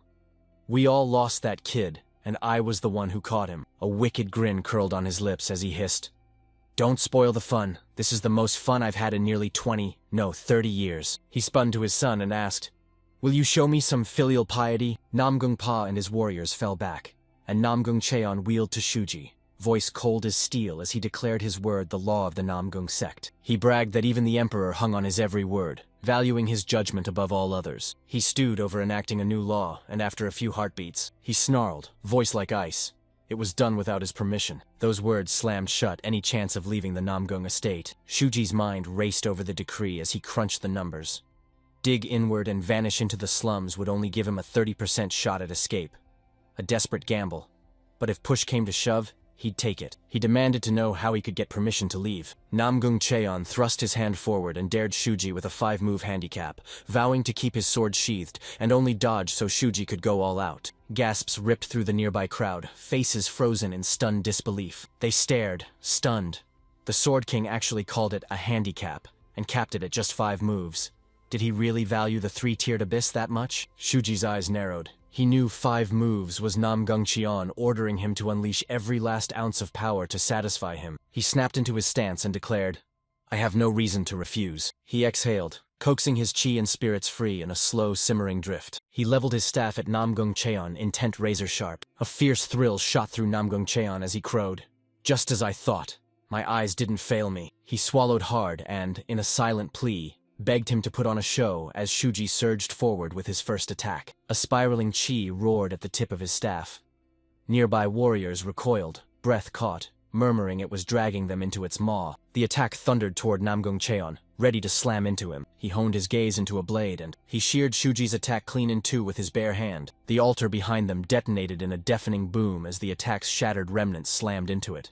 Nearby people jumped back, shouting that it was collapsing and to dodge, and Namgung Cheon chuckled. Shuji dove low to dodge Namgung Cheon's counterattack as it cleaved a chunk from the wall right behind him. His gaze snapped razor-sharp and pinned Namgung Cheon, his right hand trembling. He froze, his gaze snapping to something that had just caught his attention. Namgung Cheon leaned forward, voice urgent and fierce. "What's wrong?" Shuji barked, reminding them Namgung Cheon had sworn he wouldn't draw his sword. Namgung Cheon's eyes snapped wide as he fixed his gaze on his sword and demanded aloud, "Why is it drawn?" He convinced himself the sword fit better than his hands and moved of its own will. He insisted Shuji would understand when he reached his age, that dementia these days just flickered in and out. Shuji's thoughts snapped. Was a senile old man any better than a man who shattered his promise? Namgung Cheon cleared his throat and let his voice slice through the silence. They shrugged it off as Shuji testing the waters.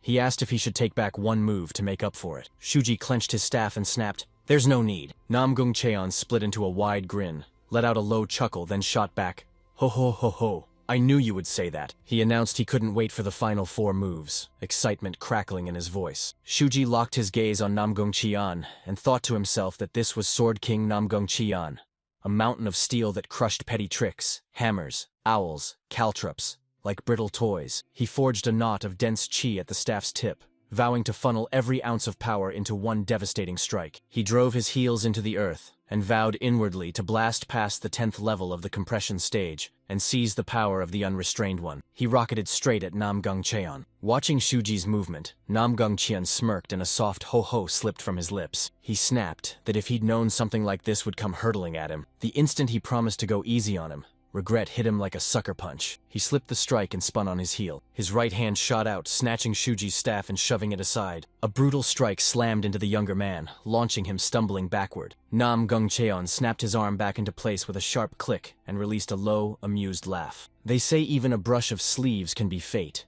Yet here we are, saddled with a merciless fate. Shuji scoffed, flatly refusing. He wouldn't accept that fate. Nam Gung Cheon snarled that even if Shuji refused, their fate still bound them, and he slammed up 3 fingers, 3 moves left. Shuji dropped into his stance and he lunged, ramming his staff forward with brutal force. Nam Gung Cheon swallowed a contemptuous click that never left his lips. The first strike pierced like a harpoon.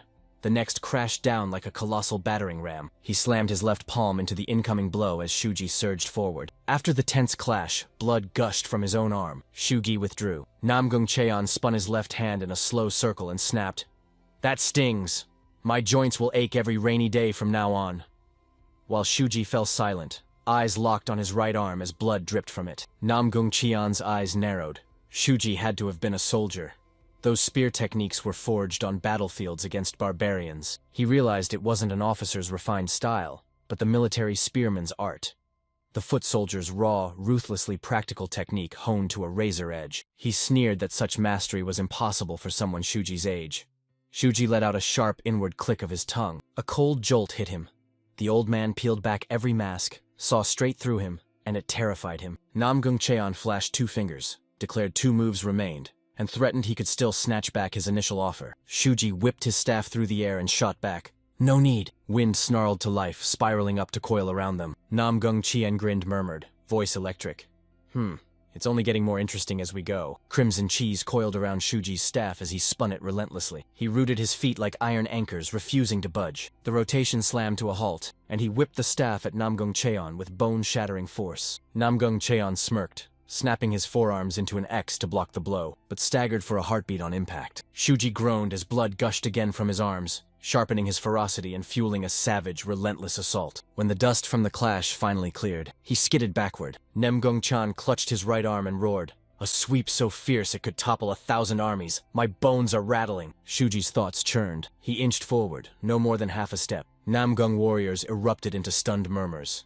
The Sword King, one of the Supremes closest to being #1 under heaven, had been driven back even half a step.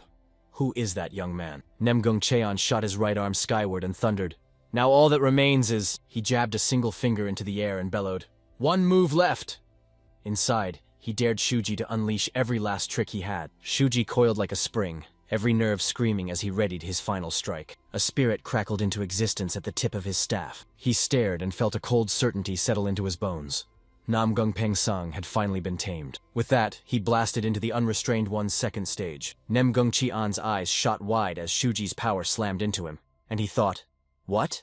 His inner energy just deepened again? So this wasn't all he had? Shuji dropped into a crouch, every muscle coiling like a spring. Then he rocketed into the air. The spirit at the staff's tip crystallized into a blade. Nem Gung Cheon stared in disbelief. Wait, a spear? A lone Shuji hurtled down to strike. Nam Gung Cheon bellowed a booming "Ho ho ho!" then snapped, "This won't do!" He ripped his sword from its sheath, steel flashing in a single lightning-fast motion. A colossal wave of chi slammed into him, swallowing him whole and humming through his bones. He barreled headlong into the attack. A cataclysmic collision of energy detonated, ripping outward in a savage blast. The scene slammed the onlookers backward, and one of them cried out, "It's a massive storm! Everyone, watch out!" As their collision exploded around them, Shuji felt Nam Gung Cheon's internal energy surge, vast and regal like a true Sword King, and swore he'd hurl that very power back at him. He vaulted onto Nam Gung Cheon's blade, planting both feet. He shoved off and rocketed away. He launched himself over the wall and tore off. Seconds later, Nam Gung Pa materialized at Nam Gung Cheon's side. They asked if they should go after Shuji. Nam Gung Cheon snapped to leave him.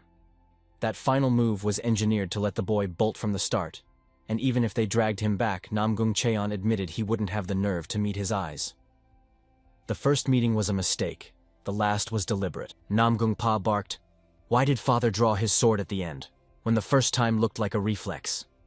The second draw was cold and deliberate, cutting off Nam Gung Cheon before he could even start to answer. The blade snapped in two. Its upper half tore free and crashed to the earth. He stared it down and said flatly, "I might die if I try to live." Was any choice ever mine to make? Nam Gung Pa stared at his father's shattered sword, concern carved into his face, and whispered, "Father." Namgung Cheon replied that if Shuji had fought with a true spear instead of a staff, he likely wouldn't be alive. He smirked, saying the ink bamboo staff Shuji carried was probably pried from the staff demon after Shuji killed it. Anyone struck by a spear like that wouldn't live to scream. He let his shattered sword clatter to the ground and bellowed that drawing his blade for the final strike wasn't a mistake. Life's worth more than saving face. He chuckled, admitting he'd broken his promise 2 or 3 times and kept getting knocked flat by a young man. He pivoted to his son, expression stone cold, and confessed, voice cracking, that this old man was too ashamed to face the fellow heroes of Anhui. He had no face left. Namgung burst into view and bellowed that, for the Namgung clan, he swore right then and there he'd settle everything and make the main house pay for today's incident in full. He dropped to his knees before the gathered heroes, voice raw as he begged forgiveness and declared, the banquet wrapped up. A while later, workers scoured the Namgung estate's banquet grounds, hauling away smashed goblets and sweeping up confetti. Namgung Pa planted himself beside his father on the balcony of the towering building and lashed out with his words. He snapped, stunned. Who was this 3-tiered Abyssin expert? A man whose sect, affiliation, age, and even face were now known.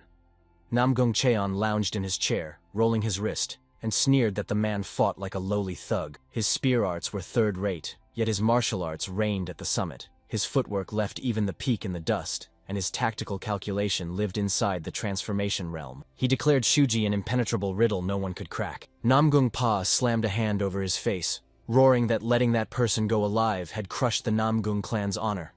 Namgung Cheon shot back with a cold smirk, saying straight up that it had actually worked in his son's favor. Namgung Pa snapped, "How?" My father said Peng Sang, the thorn in our side, was dead, his head smashed in. He'd been a council elder who relentlessly opposed the family head, but, as an old retainer personally favored by Namgung Cheon, he'd been untouchable, and now he's gone. The path is wide open. Namgung Pa snapped, "Father! How could you say something like that?" Namgung Cheon snapped that he must always turn every situation to his advantage. Then his tone went deadly serious, as he ordered his son to thoroughly uncover Peng Sang's evil deeds and provide full relief for everyone harmed. He goaded Namgung Pa into seizing the moment and pinning every past mistake of the main house on Peng Sang. He forged the Namgung name into iron, burying the honor they'd lost that day, and the beast seized as the blood oath sacrifice, he declared, was Peng Sang. He snapped back to it, leaned in and blurted, "Ah, right, are you okay?" Namgung Pa nodded.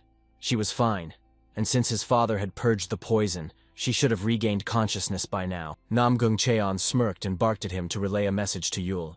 She must capture that man called 3-tiered Abyss, whatever his name was, alive. Namgung Pa exploded in disbelief, roaring, "Why would Yul do something like that?" Namgung Cheon screamed, fury blazing, saying that before marriage a stranger had wrapped her naked in his arms and their lips had met, a scandal that wrecked her prospects and forced her to fetch the groom herself. While Namgung Pa snapped that times had changed and reminded his father the man had repeatedly promised he'd find a groom himself, Namgung Cheon sneered in disgust. "Do you mean a son-in-law from the Orthodox faction?" And warned his son not to chain his alliances and studies to the Orthodox alone. Only by learning beyond them could he survive Mareem's ever-shifting, violent waves. Namgung Pa bellowed that the Namgung clan was a colossal oak, rooted so deep no mere ripple could topple them. Mareem's storms would break against them and roll away. Namgung Cheon's eyes slit shut as he hissed, "Do you truly believe that?" Namgung Pa froze into silence. His father released a deep, world-weary sigh and compared Mareem to the vast, merciless sea. When it lay peaceful, folks cast lines and cracked open cold ones. Once a storm arose, it exploded into a savage, roaring maelstrom. A torrent of chi erupted from him as he roared, "Xinjiang is moving!" Namgung's eyes snapped wide in alarm. Xinjiang.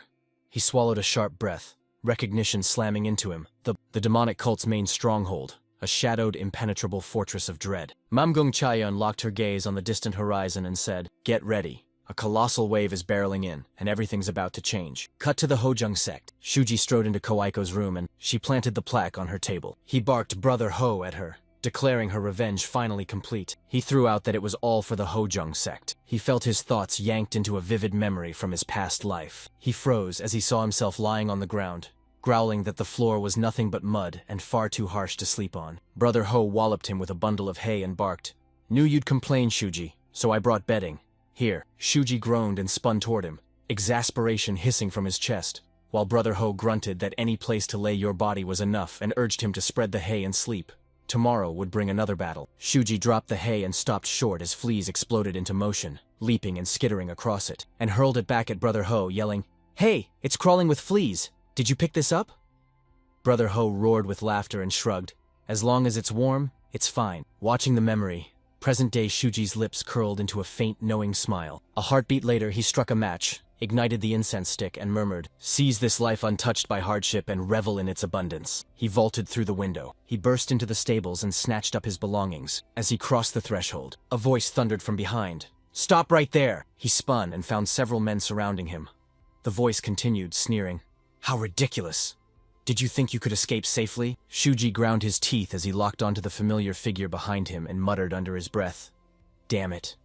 This just turned into a real problem." One of the men sneered that Shuji wouldn't dare leave without saying a single word. Another scoffed, "He's a walking curse, an unlucky bastard through and through." From the stable boys, Wu Tuyen stepped forward, sorrow carved into his face, and told Shuji to go on. He wouldn't see him off. Shuji plunged his hand into the bush, snatched up his belongings, and shot back. "Right." Tears cutting tracks down Wu Tuyen's cheeks, he choked out, "Where are you going?" Shuji snapped a hat onto his head, hoisted his staff over his shoulder, and answered. Wu Tuyen's voice died as tears kept pouring down her face. As Shuji spun away, Wu Tuyen screamed after him, "Fine, go then, you heartless bastard!" And the other stable boys, tears streaking down their faces, choked out farewells and begged him to take care, telling him if he ever had nowhere to go, Hojong Sek's doors were always open. Wu Tuyen roared, "Where else could a guy like you possibly go? I'll be waiting. You're coming back. Definitely." A ghost of a smile flickered across Shuji's lips. Then he sprang and sailed over the top of the wall. He hadn't even gotten far when Wu Tuyen's shout ripped through the air. "Hey, you punk! Which way is west?" Shuji spun around and fired back. "Hanum!" Later, the sky choked the light and hardened into a cold, leaden gray. Thunder cracked overhead, booming like a war drum. Shuji's gaze snapped upward as lightning tore across the sky. A voice cut through the air behind him. "Hey, Shuji!" He snapped his head back and spotted Koaiko doubled over, chest heaving. She screamed his name over and over, each cry tearing through the air. She froze, hoisting Hojung's sect plaque, and whispered, "Shuji, so you were the three-tiered abyss." She revealed Bong trailed everyone obediently, yet only two people ever struck true fear into him. Him, and the person who'd pressed money into her hand for the golden wound salve in that lashing rain. She flashed a grin and shot back that he also reeked of horse manure. Shuji bent his head and sniffed himself. She snapped, "I'm kidding!" Silence slammed between them as rain ripped open the sky. After a beat, Koiko cut in, thanking him for igniting the mugwort fire, for taking the reins of the carriage, for listening to her worries. She gripped his sleeve, eyes burning, and thanked him for everything he'd done for the Jiao family, against the Black Path sect, through the staff demon incident, and even during the recent chaos at the Namgung sect. She scrubbed rain and tears from her cheeks and snarled that she finally understood he'd been behind it all. She shot him a grateful smile, confessed she'd been dying to know why he kept helping, then threw down a sly challenge. If he'd meant to tell her, he wouldn't have hidden it. Shuji spun on his heel and strode away. Koaiko latched onto his clothes, finished in a flood of tears. "Don't you dare walk away, we're family!" He surged forward, never once glancing over his shoulder. Silence snapped over him. Then he eased forward with a whisper-soft push. He clung with every ounce of will, pulse hammering until she let go. Thunder ripped the sky open as she fired. "Are you leaving?" He replied with only silence. "So you're going," she whispered. Every syllable a quiet goodbye. Silence shattered as Shuji finally spoke, his voice slicing through.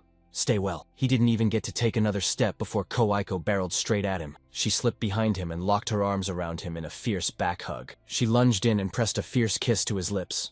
When they parted, she breathed, "Let's meet again." Out in a different corner of the bamboo forest, a group barreled through the undergrowth, before screeching to a stop. They were the Namgung sect's Purple Moon Search Unit, the sect's special operations team, and Namgung Yule stood before them. She slammed her eyes shut as her grandfather's words thundered back through her memory. "Hunt down the three-tiered abyss and haul him here, alive!" A blazing surge shot through her as she admitted she couldn't fathom why her grandfather had given that order. Yet it wound up tipping the scales in her favor. Heat flared across her cheeks. She straightened her clothes, and vowed under her breath she'd catch him. They bound him before her and lashed him mercilessly, just like the first time, until his whole body lay drenched in blood. One of the men behind her shouted they'd found a trace, tearing her out of her thoughts. She jolted, pressed a hand to her lips as her cheeks flamed crimson. Her hand shook as she crushed it into a fist and hissed to herself, "No distractions. I'll catch him first, even if it costs me everything." She roared the command, "Chase him!" She clenched her jaw and vowed to herself, "I'll do it. No matter what it takes. She dragged her tongue across her lips, then sealed it with a quiet, deadly intensity. I will make him kneel before me. Time barreled forward. Shuji planted his foot on the cliff's edge. Perched on the cliff, she stared down as the river snaked below, glinting like a silver blade. He stared down at the bobbing stalls below, let a slow, heavy breath escape, and murmured, "It's been a long time." This was the water market. He strode into the bustling market as boat merchants hollered to sell their wares. One cried he'd hauled a 6-foot catfish, surely a high-ranking official from the Dragon Palace, while another bellowed that his red snapper haul was overflowing and urged buyers to grab them fast. A third vendor shouted, hawking a steaming bowl of rice soup for only 3 coins. Shuji's head snapped up. He vaulted onto the boat, crashed into a chair, and ordered a steaming bowl of rice soup, slamming an animal pelt onto the table as payment. The owner narrowed his eyes and snapped, "Is that marten fur? I only accept money." He loomed over Shuji, stared him down with a stone-cold glare, and snapped, "No money, no food." Right then, a young girl stormed up, slammed 2 coins onto the table, and shouted, "Here's the money for the soup." She whipped around to the owner and snapped, "Is that enough?" The owner grunted, snapping he'd only cough up the worth of 2 coins, just so she knew. She stuck out her tongue, hooked a finger under one eye, yanked the skin down, and shot him a mocking bleh. When the food arrived, Shuji lunged forward and tore into it, devouring every bite. She sat across from him and asked bluntly if he was a beggar. Shuji snapped that he wasn't, and she swung her feet idly, repeating her mother's law. Anyone without money is a beggar. Irritated, Shuji cut the topic off and shot, "What's your name?" Bayok Ryan snapped, "Beggar mister, where are you going?" Shuji shot back, "Hanam." She blinked. "Where's that?" He said coldly, "Where the Murim Alliance is." She prodded, "Why?" He growled, "Because there are too many bastards I have to kill." Bayok Ryan snapped upright, surprise ripping through him, and Shuji jabbed the question at her. "So he's a martial artist too? Did you know about this?" She gave a sharp nod, voice low. Her mother had told her the path of supremacy society that sent her mother here were the Murim, and the Murim were terrifyingly strong. Shuji planted his spoon on the table. They snatched up the marten fur and snapped, "I see. Thanks for the meal. This is for the soup." Bayok Ryan scoffed and waved him off. "It's fine," she sneered, declaring the marten fur worth far more than the soup, and hissing, "You stupid beggar, mister," as Shuji stuffed his things, and stubbornly insisted he'd pay for the meal anyway. Then her voice snapped, suddenly sharp and impossible to ignore. She twisted her fingers and begged him, eyes frantic. If he met the Murim uncles later, would he ask them for permission to go ashore? Her mother lay sick and they needed it, and her mother had warned Murim only spoke to their own. Shuji considered this, and said that if he met them, before he could finish, the owner materialized behind him and hissed, "Me! Bayok!" Rian spun, frowning hard. "Huh? I already paid for the soup. Why are you doing this?" Her words died as she froze, staring at the owner's blood-soaked face with an arrow jutting from his skull, and with his last breath he whispered, "Save me." A ship thundered in behind them as bandits cut down merchants, and one of them bellowed to seize every scrap, valuables or trash, and laughed, cruel and triumphant. He barked a deal, spare their lives if they dropped their weapons, and surrendered without a sound. Shuji drank in the chaos and spat under his breath. First the mountain bandits, now the water bandits. This never ends. As Bayok Ryan froze, shock pinning him to the spot. Shuji snatched up his staff, locked eyes with her, and said Bayok Ryan to pin down her name, then thundered he'd grant her request right then. Baffled, she demanded, "What are you going to do?" As he strode forward, the wrappings on his staff unspooled and tumbled away. He shot a look back at her and said, "What else? I'll have a conversation." At the ship's prow, bandits hurled an elderly man onto the deck, and he roared to speak with whoever was in charge. A man seated nearby leaned in, announced he was Gongsun Hop, a Baekdu of the Jianggang River stronghold, and snapped, "What do you want to say, elder?" The elders choked out that, unlike the fishermen, he ran the red light district and warned the path of supremacy society backed them. If they did this, the society wouldn't stay silent. Before he could finish, Gongsun Hop cleaved a head clean in two with one savage sword stroke. Ice laced his voice as he barked, "They will stay still." He roared to the crowd that the path of supremacy society had sold them straight into his hands. Merchants muttered in stunned disbelief. "Sold?" they cried. They'd nearly wiped out their debt. They'd been promised freedom if they worked through to year's end.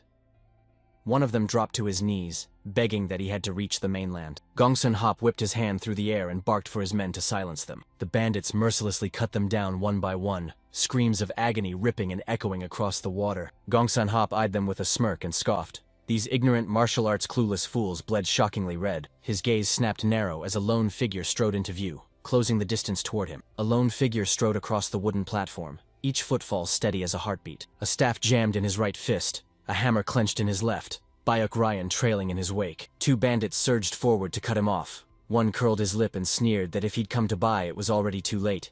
The other spat that by stepping into the water market he and the brat behind him belonged to them, and Bayuk Ryan clamped her hands over her head, ducked down, and whimpered in fear. With a single, effortless sweep, Shuji lashed out with his staff and he obliterated both bandits before they could even blink. Their bodies crashed into the water and he sneered.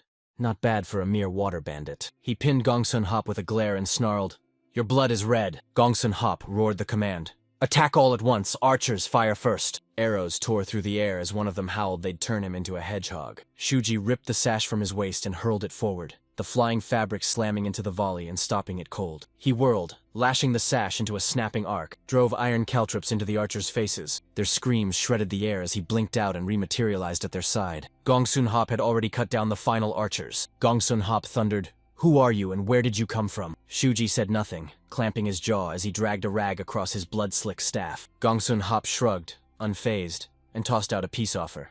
They should part ways peacefully. If they clashed, one would surely die. Why drag them into a slow, bloody war of attrition? Shuji spat that Gongsun Hop would be the one to die, and dared them to bet on whether his body would stay intact. Rage erupted in Gongsun Hop. He snarled. Shuji, a wide-eyed pup, didn't yet know the tiger's bone-rattling ferocity. Rage surged as he slammed his blade downward, vowing to make him regret his arrogance. Before the blade could land, Shuji slammed his staff into it, sparks flying from the clash. The blow catapulted the sword into the air. Gongsun Hop gaped at his broken left hand, disbelief cracking through him as he muttered, "Ugh, huh?" Shuji's voice crystallized into ice as he spat. "Regret? Me?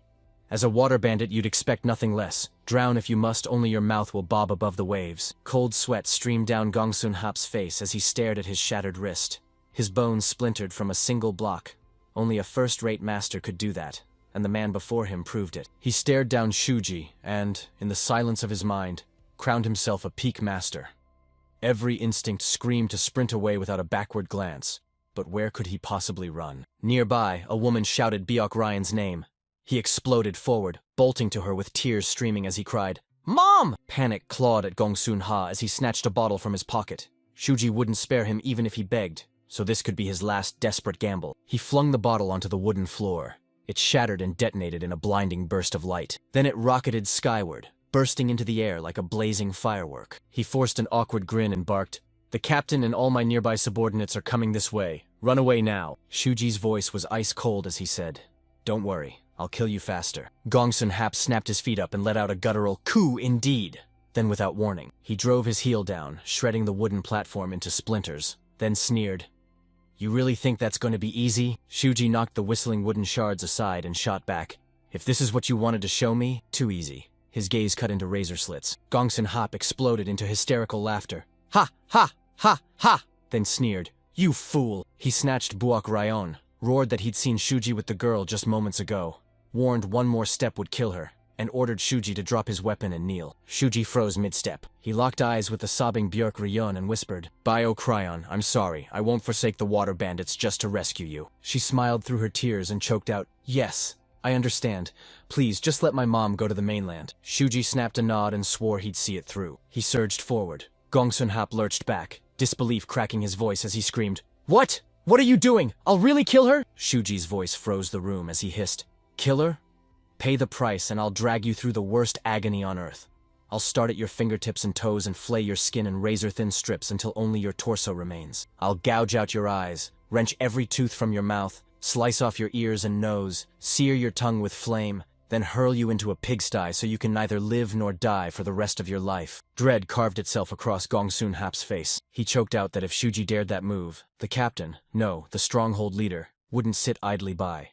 The whole path of supremacy society would rise up against him. In a heartbeat, a spirit tore through the air and materialized right behind Shuji. The instant his eyes met it, Gongsun Hop's body convulsed, and a raw, terrified groan ripped from his throat. Block Rio realized his hold was slipping after only a few moments. Gongsun Hop threw down his grip and let her go, voice cracking as he asked if, by saving her and surrendering, Shuji would spare him. Before he could finish, his eyes snapped wide in horror. Shuji's staff lashed toward his face as he spat, I told you, I'll send you straight to the pigsty. Later, merchants clustered by the bamboo forest, swapping the tale.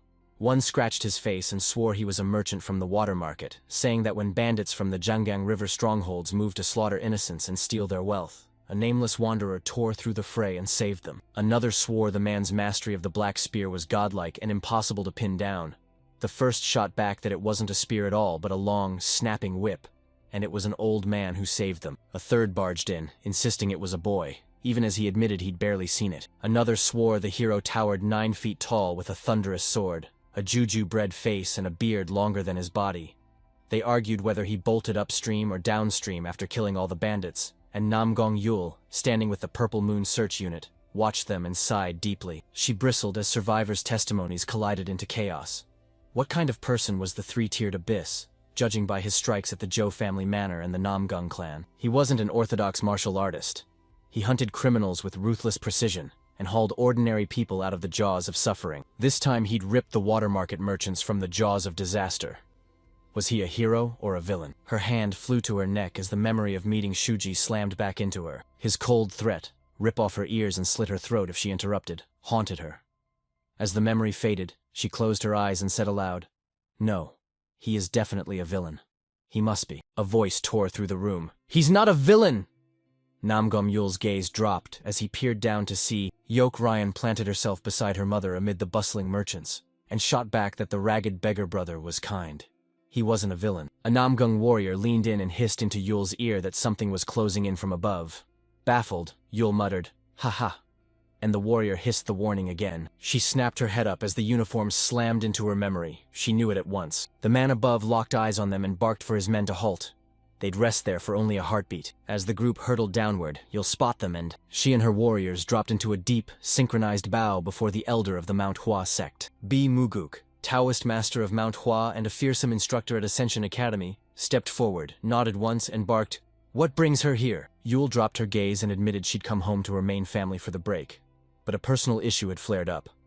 She was determined to settle it before she went back to the academy. Bimugayuk gave a hard nod and declared they were hunting a public enemy of Murim. That villain raped and murdered his junior sister, then coldly defected to the demonic cult. Intelligence planted him squarely in this very spot. Yul's eyes snapped wide, dread lacing her words as she blurted, "You mean the Death Blossom?" Bimugayuk confirmed it, confessed the details were confidential and that their ranks were perilously thin, then implored the Namgung clan to lend their support. Yul snapped. The mission was her grandfather's direct order, so she had to secure the main family's permission. Bimugayuk slammed a hand up and relented. Orders from the senior Sword King couldn't be defied. He spun to his men and barked, "Move!" The villain was closing in, and innocent blood could spill any second. His disciples echoed the command without hesitation, and bolted off at once. After they left, a Namgung warrior slammed a warning at Yul. Their trail plunges downstream too. The target's path cuts through the water market and ties straight into that area. Yul sank into thought as a chilling pattern snapped into place. The three-tiered abyss mirrored the Death Blossom's movements, and she forced herself to admit the killer who slaughtered Baek Du at the Jianggang River stronghold might be the very criminal the Murim Alliance hunted. She snapped orders to her unit.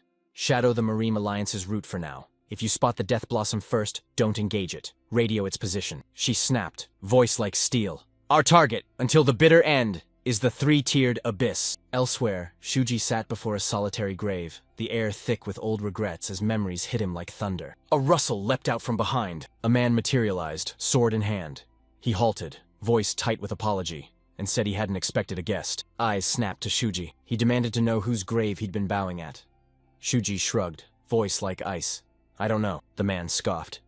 "Why pay respects to a stranger's grave?" Shuji snapped back. "It rips me apart to see someone left lying alone in a place nobody ever visits." That was it. The man cracked a sly smirk and he slammed his sword into the ground, dropped to a knee beside Shuji and said, "Then let me join you." He sank into a bone-deep bow before the grave, then snapped his head up and declared, "A heart that kneels to pay last rites at a stranger's grave is pure righteousness. That gallant, chivalrous spirit deserves every reward. Claim this blade. It's a treasure that'll score you an easy 100 gold." Shuji curled a cruel smirk and shot back. "If I were the kind of man to take a sword for 100 gold, I'd have slit your throat and pocketed that 1,000 gold bounty long before now." He shot to his feet, staff locked in his grip. He locked eyes with the man, bellowed, "Draw your sword, and unleash the Death Blossom."